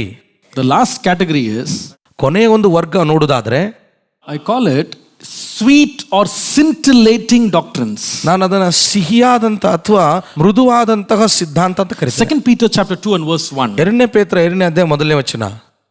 There Peter says, ಅಲ್ಲಿ ಪೇತ್ರ ಹೇಳ್ತಾನೆ, there were also false prophets among the people, just as there will be false teachers among you. They will secretly introduce destructive heresies, even denying the sovereign Lord who bought them, bringing swift destruction on themselves. ಆದರೆ ಇಸ್ರಾಯೇಲ್ ಜನರಲ್ಲಿ ಸುಳ್ಳು ಪ್ರವಾದಿಗಳು ಎದ್ದರಲ್ಲ, ಅದೇ ಪ್ರಕಾರ ನಿಮ್ಮಲ್ಲಿಯೂ ಸುಳ್ಳು ಬೋಧಕರು ಇರುವರು. ಅವರು ನಾಶಕರವಾದ ಮತಭೇದಗಳನ್ನು ಕಳ್ಳತನದಿಂದ ಹುಟ್ಟಿಸುವವರು, ತಮ್ಮನ್ನು ಕೊಂಡುಕೊಂಡ ಒಡೆಯನನ್ನು ಕೂಡ ತಾವು ಅರಿಯವು ಎಂದು ಹೇಳುವವರು ಆಗಿದ್ದು, ಪಕ್ಕನೆ ತಮ್ಮ ಮೇಲೆ ನಾಶವನ್ನು ಬರಮಾಡಿಕೊಳ್ಳುವರು. This is something you have to listen. ನೀವು ಇದನ್ನು ಶ್ರದ್ಧೆಯಿಂದ ಕೇಳಬೇಕಿಲ್ಲಿ. This is something you don't find out very easily. ನೀವು ಬಹಳ ಸ್ಪಷ್ಟವಾಗಿ ಅಥವಾ ನೀವು ಸುಲಭವಾಗಿ ಇದನ್ನು ಕಂಡುಕೊಳ್ಳೋದಿಲ್ಲ ಪ್ರಿಯರೇ, ಕೇಳಬೇಕಿದನ್ನ. Why? ಯಾಕೆ? This will look so good. ಇದು ನಿಮಗೆ ಬಹಳ ಒಳ್ಳೆ ರೀತಿಯಾಗಿ ಕಾಣ್ತದೆ. The truth is, ಸತ್ಯ ಏನಂದ್ರೆ 95% of the doctrine will be perfect, will be right. 95% ಪ್ರಿಯರೇ ಎಲ್ಲಾ ಸಿದ್ಧಾಂತಗಳು ಅದು ಸರಿಯಾಗಿಯೂ ನಿಜವಾಗಿಯೂ ಸತ್ಯವಾಗಿವೆ. 5% will be false doctrine. 5% ಮಾತ್ರ ಅದು ತಪ್ಪಾದ ಸುಳ್ಳು ಒಂದು ಸಿದ್ಧಾಂತಗಳಿವೆ. 5%. 5%. But just because only 5% is false doesn't make it good. 5% ಇರುವಂತಹ ಒಂದು ಸುಳ್ಳು ತಪ್ಪು ಸಿದ್ಧಾಂತಗಳು ಅದು ಒಳ್ಳೆಯದಾಗಿ ಮಾರ್ಪಡಲು ಸಾಧ್ಯವಿಲ್ಲ. Do you know 99.9% of rat poison is good food? எலி விஷத்துல 99.9% வந்து நல்ல சாப்பாடு. அதுக்காக சாப்பிட முடியுமா? விஷம் எவ்வளோ தெரியுமா? 0.01 தான், அதான் விஷம். மற்ற அத்தனை என்னது? நல்ல கோதுமை மாவு, நல்ல மைதா மாவு. அதுக்காக சாப்பிட முடியுமா? 99.9% நல்ல மாவு பாஸ்டர் சாப்பிட்றேன். That 0.1% of poison makes all the difference.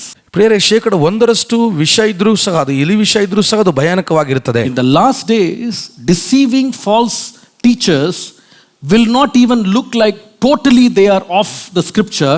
They will stay there most of the time, but in the end they will very beautifully, as it says, they will secretly introduce destructive heresies. ಕಡೆ ದಿವಸಗಳಲ್ಲಿ ಸುಳ್ಳು ಬೋಧಕರು ಅಂದ್ರೆ ತಪ್ಪು ಬೋಧಕರು ಅವರು ವಾಕ್ಯಾನುಸಾರವಾಗಿ ಎಲ್ಲವನ್ನ ಮಾಡ್ತಾ ಇರ್ತಾರೆ. ಆದ್ರೆ ಅಂತ್ಯದಲ್ಲಿ ನಾವು ನೋಡುವಾಗ ಅವರು ವಾಕ್ಯದಲ್ಲಿ ಇದ್ದಾರೆ ಎಂಬುದಾಗಿ ಅಂದುಕೊಳ್ತಾ ಇರುವಾಗಲೇ ರಹಸ್ಯವಾಗಿ ನಮ್ಮಲ್ಲಿ ಆ ತಪ್ಪು ಬೋಧನೆಯನ್ನು ತಂದು ಹಾಕಿ ಬಿಡ್ತಾರೆ, ನಾವು ತಪ್ಪು ಹೋಗ್ತೇವೆ. One of the classic examples for this is a doctrine that is spreading everywhere called the hyper grace doctrine. ಇದಕ್ಕೆ ಶ್ರೇಷ್ಠವಾದಂಥ ಒಂದು ಉದಾಹರಣೆ ನಾನು ಕೊಡಬೇಕು ಅಂತಂದ್ರೆ ಪ್ರಿಯರೇ, ಈ ದಿನಗಳಲ್ಲಿ ಅದೆಲ್ಲವೂ ಕೂಡ ಎಲ್ಲಾ ಕಡೆ ಹರಡ್ತಾ ಇದೆ. ಅದೇನೆಂದ್ರೆ ಹೈಪರ್ ಗ್ರೇಸ್ ಎಂಬುದಾಗಿ.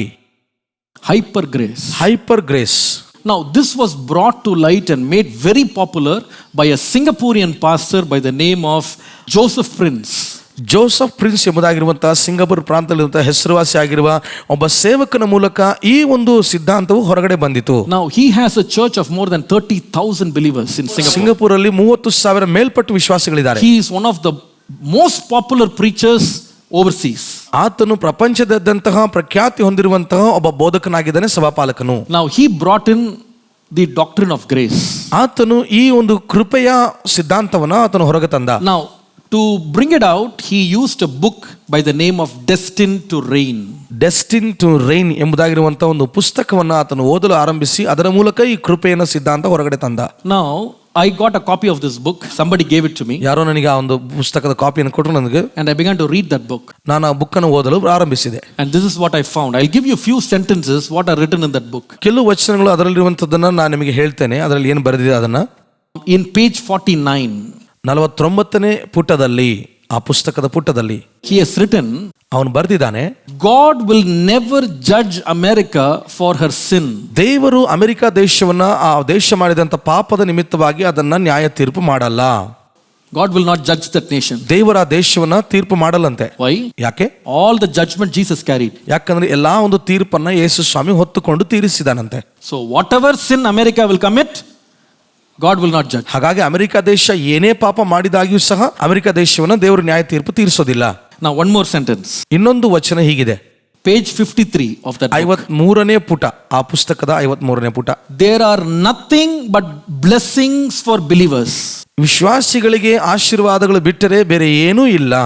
That means no discipline, ಅದರ ಅರ್ಥ ಶಿಸ್ತಿರಲ್ಲ, no teaching, no exhortation, nothing. Only blessings. ಯಾವ ಬೋಧನೆ ಅಥವಾ ಯಾವುದೇ ಒಂದು ಬೋಧನೆ ಅಂಶಗಳು ಏನೂ ಇರಲ್ಲ, ಕೇವಲ ಆಶೀರ್ವಾದ ಅಷ್ಟೇ, ಅದು ಬಿಟ್ಟರೆ ಬೇರೆ ಏನೂ ಇರಲ್ಲ ವಿಶ್ವಾಸಿಗಳಿಗೆ ಅಂತ ಅದರ ಅರ್ಥ. Page 53 again. 53ನೇ ಪುಟ, ಮತ್ತೆ ಅದೇ ಪುಸ್ತಕದಲ್ಲಿ. Repentance and confession of sin are never necessary. ಪಾಪದ ಅರಿಕೆ, ಪಾಪದ ಜೀವಿತದಿಂದ ಪಶ್ಚಾತ್ತಾಪ ಹೊಂದುವಂಥದ್ದು ಅವಶ್ಯಕತೆಯೇ ಇಲ್ಲ. மனம் திரும்புவதும் பாவ மன்னிப்பும் தேவையே இல்லை.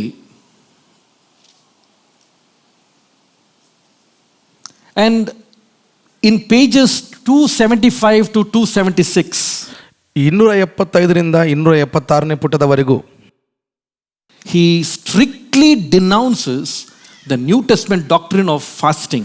ಆತನು ಹೊಸ ಒಡಂಬಡಿಕೆಯಲ್ಲಿ ಬರೆದಿರುವಂತಹ ಉಪವಾಸವನ್ನು ಕುರಿತಾಗಿ ಬಹಳ ಕಠಿಣವಾಗಿ ಖಂಡಿಸುತ್ತಾನೆ. ಪ್ರಿಯರೇ, No fasting necessary. ಅಂದ್ರೆ ಉಪವಾಸ ಯಾವುದೇ ಅವಶ್ಯಕತೆ ಇಲ್ಲ. No prayer also necessary. ಪ್ರಾರ್ಥನೆ ಮಾಡುವಂತ ಅವಶ್ಯಕತೆಯೂ ಸಹ ಇಲ್ಲ.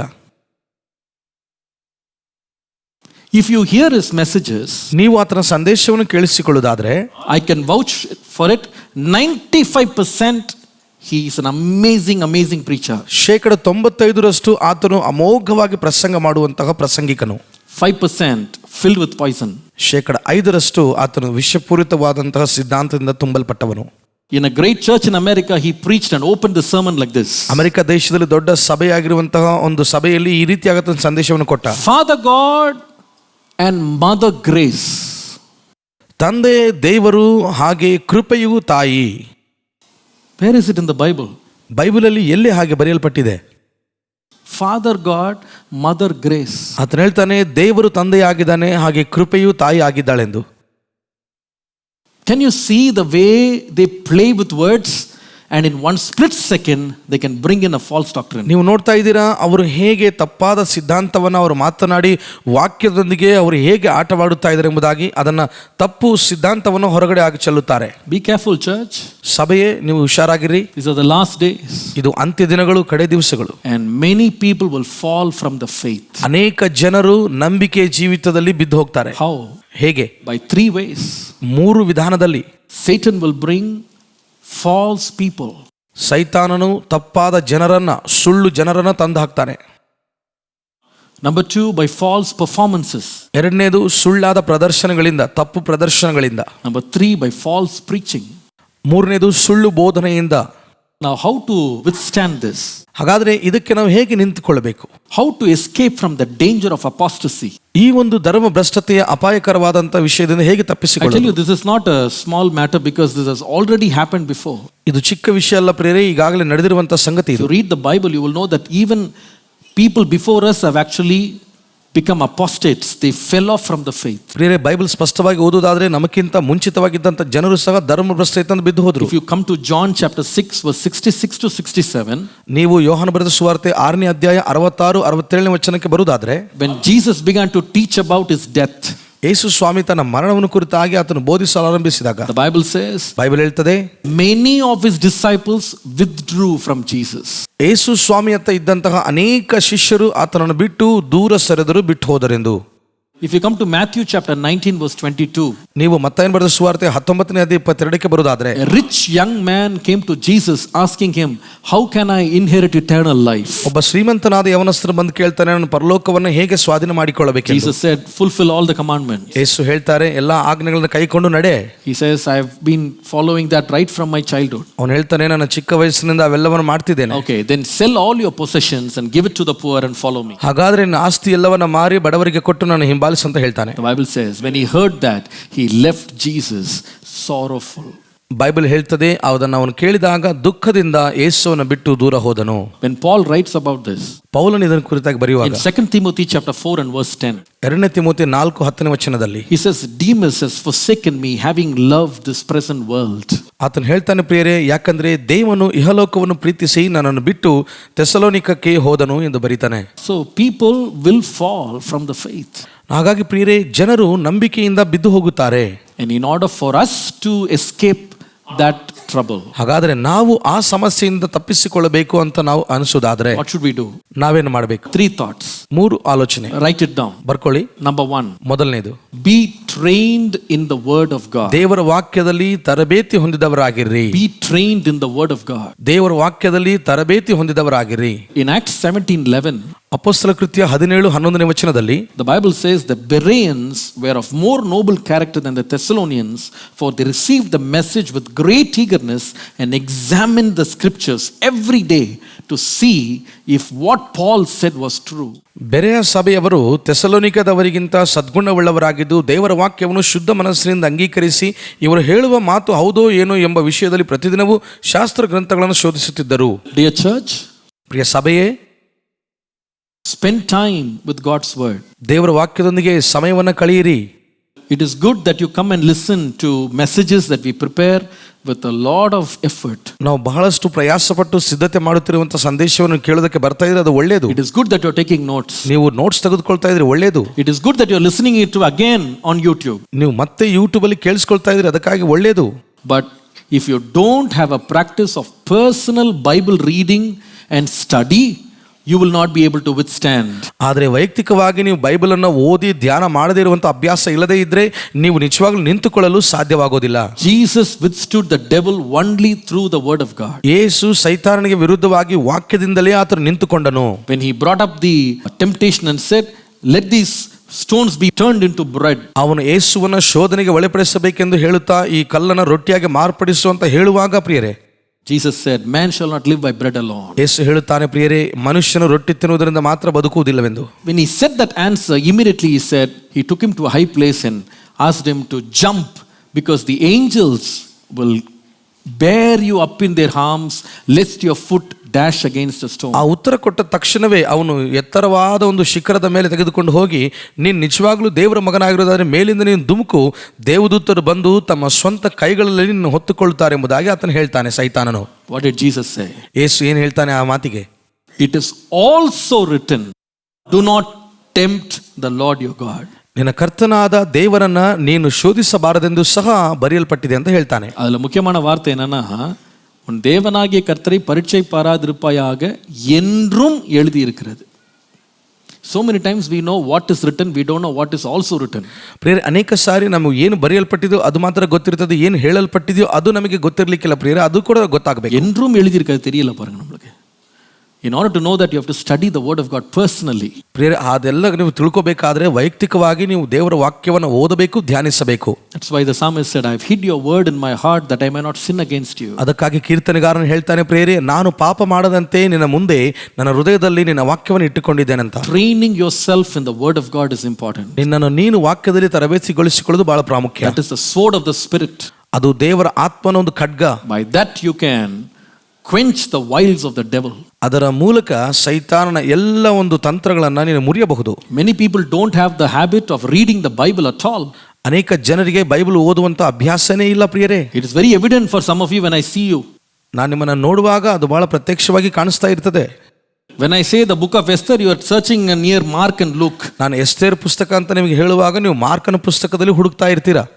That means you have to waiting for Esther to get resurrected and come to New Testament. ಅಂದ್ರೆ ನಿಮ್ಮ ಅರ್ಥ ಏನಂದ್ರೆ, ಪ್ರಿಯರೇ, ಆ ಒಂದು ಎಸ್ತೇರಳು ಪುನರುತ್ಥಾನಳಾಗಿ ಮಾರ್ಕನ ಸುವಾರ್ತೆಯಲ್ಲಿ ಬಂದು ಮಾತನಾಡಬೇಕಂತ. You don't know the order of the books. ನಿಮಗೆ ಬೈಬಲ್ ಅಲ್ಲಿ ಬರೆದಿರುವಂತಹ ಅಥವಾ ಬೈಬಲ್ ಅಲ್ಲಿ ಇರುವಂತಹ ಪುಸ್ತಕಗಳ ಕ್ರಮಪಟ್ಟಿಯೇ ಗೊತ್ತಿಲ್ಲ. I will give you an exercise for this week. ಈ ವಾರಕ್ಕಾಗಿ ನಾನು ನಿಮಗೆ ಒಂದು ಅಭ್ಯಾಸವನ್ನು ಕೊಡ್ತೇನೆ. By 7 days, the next 7 days, try to memorize 66 books in order. ಬರುವ 7 ದಿನಗಳ ಒಳಗಾಗಿ ಬೈಬಲ್ ಇರುವಂತ 66 ಪುಸ್ತಕಗಳನ್ನ ನೀವು ಕಂಠಪಾಠ ಮಾಡಿ ನೆನಪಲ್ಲಿ ಇಟ್ಟುಕೊಳ್ಳ್ರಿ ಪ್ರಿಯರೇ. It will be a blessing and a benefit for you. ಅದು ನಿಮಗೆ ಎಷ್ಟೋ ಪ್ರಯೋಜನಕರವಾಗಿ ಆಶೀರ್ವಾದಕರವಾಗಿರುತ್ತೆ. That's a good start. ಅದು ಒಳ್ಳೆ ಪ್ರಾರಂಭ. Read the Bible. ವಾಕ್ಯವನ್ನು ಓದಿ. Hallelujah. Hallelujah. Be trained in the word of God. ವಾಕ್ಯದಲ್ಲಿ ನೀವು ತರಬೇತಿ ಹೊಂದಿರಿ ಪ್ರಿಯರೇ. Number 2. ಎರಡನೇದು, Test everything. ಪ್ರತಿಯೊಂದು ವಿಷಯವನ್ನ ಪರೀಕ್ಷಿಸಿರಿ. 1 John 4:1. ಮೊದಲನೇ ಯೋಹಾನ 4ನೇ ಅಧ್ಯಾಯ 1ನೇ ವಚನ. Dear friends, do not believe every spirit, but test the spirits to see whether they are from God, because many false prophets have gone out into the world. ಪ್ರಿಯರೇ, ಅನೇಕ ಮಂದಿ ಸುಳ್ಳು ಪ್ರವಾದಿಗಳು ಲೋಕದೊಳಗೆ ಬರುವುದರಿಂದ ನೀವು ಆತ್ಮದ ಎಲ್ಲಾ ನುಡಿಗಳನ್ನು ನಂಬದೆ ಆಯಾ ನುಡಿಗಳ ದೇವರಿಂದ ಪ್ರೇರಿತವಾದವುಗಳೋ ಅಲ್ಲವೋ ಎಂದು ಅವುಗಳನ್ನು ಪರೀಕ್ಷಿಸಬೇಕು. In 1 Thessalonians 5:21. ಮೊದಲನೇ ಥೆಸಲೋನಿಕ 5:21ನೇ ವಚನ. Test everything, hold on to what is good. ಎಲ್ಲವನ್ನು ಪರಿಶೋಧಿಸಿ ಒಳ್ಳೆಯದನ್ನು ಭದ್ರವಾಗಿ ಹಿಡಿದುಕೊಳ್ಳಿರಿ. I wrote 7 points for my personal study. This is not for, I didn't intend to do it in a message, it's for my personal study. ನಾನು ನನ್ನ ವೈಯಕ್ತಿಕ ಧ್ಯಾನಕ್ಕಾಗಿ ನಾನು 7 ಸಂಗತಿಗಳನ್ನು ಬರೆದುಕೊಂಡಿದ್ದೇನೆ. ಇದನ್ನು ಹೇಳಬೇಕಂತ ಅಲ್ಲ, ನನಗಾಗಿ ನಾನು ಬರೆದುಕೊಂಡಿರುವಂಥ ಒಂದು 7 ಸಂಗತಿಗಳಿವು. We talked about men, we talked about people, we talked about performance, we talked about preaching and all. ನಾವು ಜನರನ್ನು ಕುರಿತಾಗಿ, ಪ್ರದರ್ಶನವನ್ನು ಕುರಿತಾಗಿ, ಜನರ ಪ್ರಸಂಗ ಬೋಧನೆಯನ್ನು ಕುರಿತಾಗಿ ನಾವು ಕೇಳಿಸಿಕೊಂಡೆವು. Now, how do you understand which is right or wrong? ನೀವು ಹೇಗೆ ಅರ್ಥ ಮಾಡಿಕೊಳ್ಳುವಿರಿ ಇದು ಸರಿಯೋ ತಪ್ಪೋ ಎಂದು? How to test them? ಹೇಗೆ ಅದನ್ನು ಪರಿಶೋಧಿಸೋದು? I've put 7 points. ನಾನು 7 ಪಾಯಿಂಟ್ಸ್ಗಳನ್ನು ಬರೆದಿದ್ದೇನೆ. I will not explain, but just let me give you the points. ಅದನ್ನ ನಿಮಗೆ ವಿವರಿಸುವುದಲ್ಲ, ಕೇವಲ ಕೊಡ್ತೇನೆ ಅಷ್ಟೇ. I'll put it on the screen. If you want, you can write down in English. ನಾನು ಸ್ಕ್ರೀನ್ ಮೇಲೆ ಹಾಕ್ತೇನೆ, ನೀವು ಆಂಗ್ಲ ಭಾಷೆಯಲ್ಲಿ ಬರ್ಕೊಂತ ಇರುವುದಾದ್ರೆ ಬರ್ಕೊಳ್ಳಿ. Simple testers. ಸಾಧಾರಣವಾದ ಪರೀಕ್ಷೆಗಳು. Number 1. ಮೊದಲನೇದು, when you see a miracle or when you see a sign, ನೀವು ಯಾವುದಾದ್ರೂ ಸೂಚನೆ ಅಥವಾ ಅದ್ಭುತ ನೋಡುವಾಗ check if the claims are unbiblical or intriguing. ನೀವು ಅದನ್ನು ಪರೀಕ್ಷಿಸಿ ನೋಡಿ, ಅಲ್ಲಿ ಆದಂತಹ ಅದ್ಭುತ ಅಥವಾ ಅವರು ಹೇಳುವಂತ ಸಾಕ್ಷಿ ಅದು ವಾಕ್ಯಾನುಸಾರವಾಗಿ ಇದೆನೋ ಇಲ್ಲವೋ ಎಂದು. Number 2. ಎರಡನೇದು, after they perform that miracle or sign, do they continue in corrupt teaching? ಅವರು ಆ ಸೂಚನೆ ಅಥವಾ ಸಂಗತಿಯನ್ನ ಮಾಡಿ ಮುಗಿಸಿದ ನಂತರ ಅವರು ಬೋಧನೆಯನ್ನ ಭ್ರಷ್ಟತ್ವದಲ್ಲಿ ಮಾಡುತ್ತಾ ಇದ್ದಾರೋ ಅಥವಾ ಹೇಳುತ್ತಾ ಇದ್ದಾರೋ ಇಲ್ಲೋ ನೀವು ಪರೀಕ್ಷಿಸಿ. Third one. ಮೂರನೇದು, if you look at the person who preaches or performs, ask a question: is there something of questionable character with the person who is doing all this? ಈ ಎಲ್ಲ ಸೂಚನೆಗಳು ಅದ್ಭುತಗಳನ್ನು ಮಾಡುತ್ತಿರುವಂತಹ ಆ ವ್ಯಕ್ತಿ, ಪ್ರಸಂಗ ಮಾಡುವಂತ, ಪ್ರದರ್ಶನ ಮಾಡುವಂತ, ಅವನು ಯಾರೇ ಆಗಿದ್ರು ಅವನಿಗೆ ಒಂದು ಕೇಳ್ರಿ, ನಿನ್ನನ್ನು ನೀನು ಪ್ರಶ್ನಿಸಿಕೊಳ್ಳುವಂತಹ ಆ ಒಂದು ವ್ಯಕ್ತಿತ್ವ ನಿನಗಿದೆಯೋ ಇಲ್ಲ. How is their life, their moral life, is it right? ಅವರ ನೈತಿಕತೆ ಜೀವಿತ ಸರಿಯಾಗಿದೆಯೋ ಇಲ್ಲವೋ ಎಂಬುದಾಗಿ ನಾವು ನೋಡ್ಬೇಕು. Number 4. ನಾಲ್ಕನೇದು, when you look at this, all these things in big meetings, small meetings, whatever, ಚಿಕ್ಕ ಕೂಟದಲ್ಲಿ ದೊಡ್ಡ ಕೂಟದಲ್ಲಿ ಈ ಎಲ್ಲಾ ಸಂಗತಿಗಳನ್ನು ನೋಡುವಾಗ what they are doing, are they doing as crowd pleasers or their attitude is more about glorifying Christ? ಅಲ್ಲಿರುವಂತ ವ್ಯಕ್ತಿಗಳು ಜನರನ್ನ ಮೆಚ್ಚಿಸುವಂತಹ ಕಾರ್ಯಗಳನ್ನು ಮಾಡುತ್ತಾ ಇದ್ದಾರೋ ಅಥವಾ ದೇವರನ್ನ ಮೆಚ್ಚಿಸುವ, ಮಹಿಮೆ ಪಡಿಸುವ ಕಾರ್ಯಗಳನ್ನು ಮಾಡುತ್ತಾ ಇದ್ದಾರೋ ಇಲ್ಲ ಎಂದು ಪರೀಕ್ಷಿಸಿ. Number 5. ಐದನೇದು, are they using the miracles and signs to extract money and talk about money, give? Ask yourself that question. ಅಲ್ಲಿರುವಂತಹ ಜನರು ಅವರು ಹಣಕ್ಕಾಗಿ ಆ ಎಲ್ಲ ಕಾರ್ಯಗಳನ್ನು ಮಾಡುತ್ತಾ ಇದ್ದಾರೆ, ಕೇವಲ ಹಣವನ್ನು ಬೇಡುತ್ತಾ ಹಣವನ್ನು ಕೊಡಿ ಎಂಬುದಾಗಿ ಅದಕ್ಕಾಗಿ ಅವರು ಮಾಡುತ್ತಾ ಇದ್ದಾರೆ ಎಂದು ಪರೀಕ್ಷಿಸಿ. Are they saying, I can pray for you, I can break your curse, but it will take this much of expense, give it to me? ಅವ್ರು ಈ ಮಾತನ್ನು ಹೇಳ್ತಾ ಇದ್ದಾರೇನೋ, ನಾವು ಇಂತಹ ಒಂದು ಪ್ರಾರ್ಥನೆ ಮಾಡ್ತೇವೆ, ಶಾಪ ಮುರಿಯಲ್ಪಡುವಂತಹ ಬಿಡುಗಡೆ ಪ್ರಾರ್ಥನೆ, ಅದಕ್ಕಾಗಿ ಇಷ್ಟು ಖರ್ಚಾಗ್ತದೆ ಎಂಬುದಾಗಿ ಅವರು ಹಣ ಬೇಡ್ತಾ ಇದ್ದಾರೇನೋ ಪರೀಕ್ಷಿಸಿ. That's a big test to say something is not right. ಅದು ದೊಡ್ಡ ಪರೀಕ್ಷೆ ಪ್ರಿಯರೇ, ಇದೇನು ನಿಜವಾಗ್ಲೂ ಸರಿಯಾಗಿ ಇಲ್ಲವೆಂದು ಹೇಳಲು ಸುಲಭ. And then number 6. ಆರನೇದೀಗ, when they are doing that ministry, when they are teaching, when they are performing whatever, are they constantly comparing and competing with somebody else? ಅವರು ಮಾಡುವಂತಹ ಸೇವೆ ಅಥವಾ ಅವರ ಕೂಟ, ಅವರ ಒಂದು ಸೇವೆ ವಿಧಾನ ಯಾವುದೇ ಆಗಲಿ, ಪ್ರಸಂಗವಾಗಲಿ, ಬೋಧನೆ ಆಗಲಿ, ಅವರು ಬೇರೆಯವರನ್ನ ಹೋಲಿಕೆ ಮಾಡಿ ಅವರು ಮಾತನಾಡ್ತಾ ಇದ್ರು ನೋಡ್ಬೇಕು. It's a question. ಅದೊಂದು ಪ್ರಶ್ನೆ. If you look at Apostle Paul, ಪೌಲನ್ ನೋಡಿ, he never did that. ಆತನು ಎಂದಿಗೂ ಅಂತ ಹೋಲಿಕೆ ಮಾಡಲಿಲ್ಲ. He said, who is Paul, who is Apollos? We are all the ministers of Christ. ಆತನು ಹೇಳ್ತಾನೆ, ಯಾರು ಪೌಲನು, ಯಾರು ಅಪೋಲೋ, ನಾವೆಲ್ಲರೂ ಕೂಡ ಕ್ರಿಸ್ತನ ಸೇವಕರಾಗಿದ್ದೇವೆ. The last one. ಕೊನೆಯದಾಗಿ, are they using their preaching or their person or their performance to create a larger than life picture of themselves? ಅವರ ಜೀವಿತವನ್ನ ಅಥವಾ ಅವರ ಸೇವೆಯನ್ನ ಯಾರನ್ನಾದ್ರೂ ಹೆಚ್ಚಿಸುವಂತ ಅಥವಾ ಅವರ ಜೀವನವನ್ನು ದೊಡ್ಡದಾಗಿ ತೋರಿಸುವಂತ ರೀತಿಯಲ್ಲಿ ಅವರು ಮಾಡ್ತಾ ಇದ್ದಾರೆ ನೋಡಿ. Are they lacking in humility? ಅವರ ದೀನತೆಯಲ್ಲಿ ಒಂದು ವೇಳೆ ಕೊರತೆಯಾಗಿ ಕಾಣ್ತಾ ಇದ್ದಾರೇನೋ? These are good tests. ಅದು ಒಳ್ಳೆಯ ಪರೀಕ್ಷೆಗಳು ಪ್ರೇರೆ, ಇವೆಲ್ಲವೂ ಸಹ. Now, before you go to this testing, ನೀವು ಎಲ್ಲ ಪರೀಕ್ಷೆಗಳು ಹೋಗ್ಲಿಕ್ಕಿಂತ ಮುಂಚೆ there is one verse I want to say. ನಾವು ಒಂದು ವಚನ ಹೇಳಲು ಇಷ್ಟಪಡ್ತೇನೆ. Romans 12:2. ರೋಮ 12:2 ವಚನ. Do not conform any longer to the pattern of this world, but be transformed by the renewing of your mind. Then you will be able to test and approve what God's will is, His good, pleasing and perfect will. ಇಹಲೋಕದ ನಡವಳಿಕೆಯನ್ನು ಅನುಸರಿಸದೆ ನೂತನ ಮನಸ್ಸನ್ನು ಹೊಂದಿಕೊಂಡು ಪರಲೋಕ ಭಾವದವರಾಗಿರ್ರಿ. ಹೀಗಾದರೆ ದೇವರ ಚಿತ್ತಾನುಸಾರವಾದದ್ದು, ಅಂದರೆ ಉತ್ತಮವಾದದ್ದು, ಮೆಚ್ಚುಗೆಯಾದದ್ದು, ದೋಷವಿಲ್ಲದ್ದು ಯಾವುದೆಂದು ವಿವೇಚಿಸಿ ತಿಳ್ಕೊಳ್ಳುವಿರಿ. You want to be able to test and approve? ನೀವು ಅದನ್ನ ಪರೀಕ್ಷಿಸಿ ಅದನ್ನು ಅನುಮೋದಿಸಬೇಕಂತ ಬಯಸುವುದಾದ್ರೆ, சோதித்து அறிய விரும்புறீங்களா? The first thing you have to do is be transformed in your mind first. ಮೊದಲನೇ ಕಾರ್ಯ ನೀವು ಮಾಡಬೇಕಾಗಿರುವಂಥದ್ದು, ನಿಮ್ಮ ಮನಸ್ಸು ರೂಪಾಂತರ ಹೊಂದಿದಂಥವರಾಗಿರಬೇಕು. Without personal self transformation, you cannot be able to test the spirits properly. ವೈಯಕ್ತಿಕವಾದಂತಹ ರೂಪಾಂತರ, ನೂತನ ಮನಸ್ಸು, ನೂತನ ಸ್ವಭಾವ ಇಲ್ಲದೆ ಇದ್ದರೆ ನೀವು ಇತರರನ್ನು ಪರೀಕ್ಷಿಸಲು ನಿಮಗೆ ಸಾಧ್ಯವಾಗೋದಿಲ್ಲ. நீங்க ஆவிகளை சோதித்து பார்க்கவே முடியாது.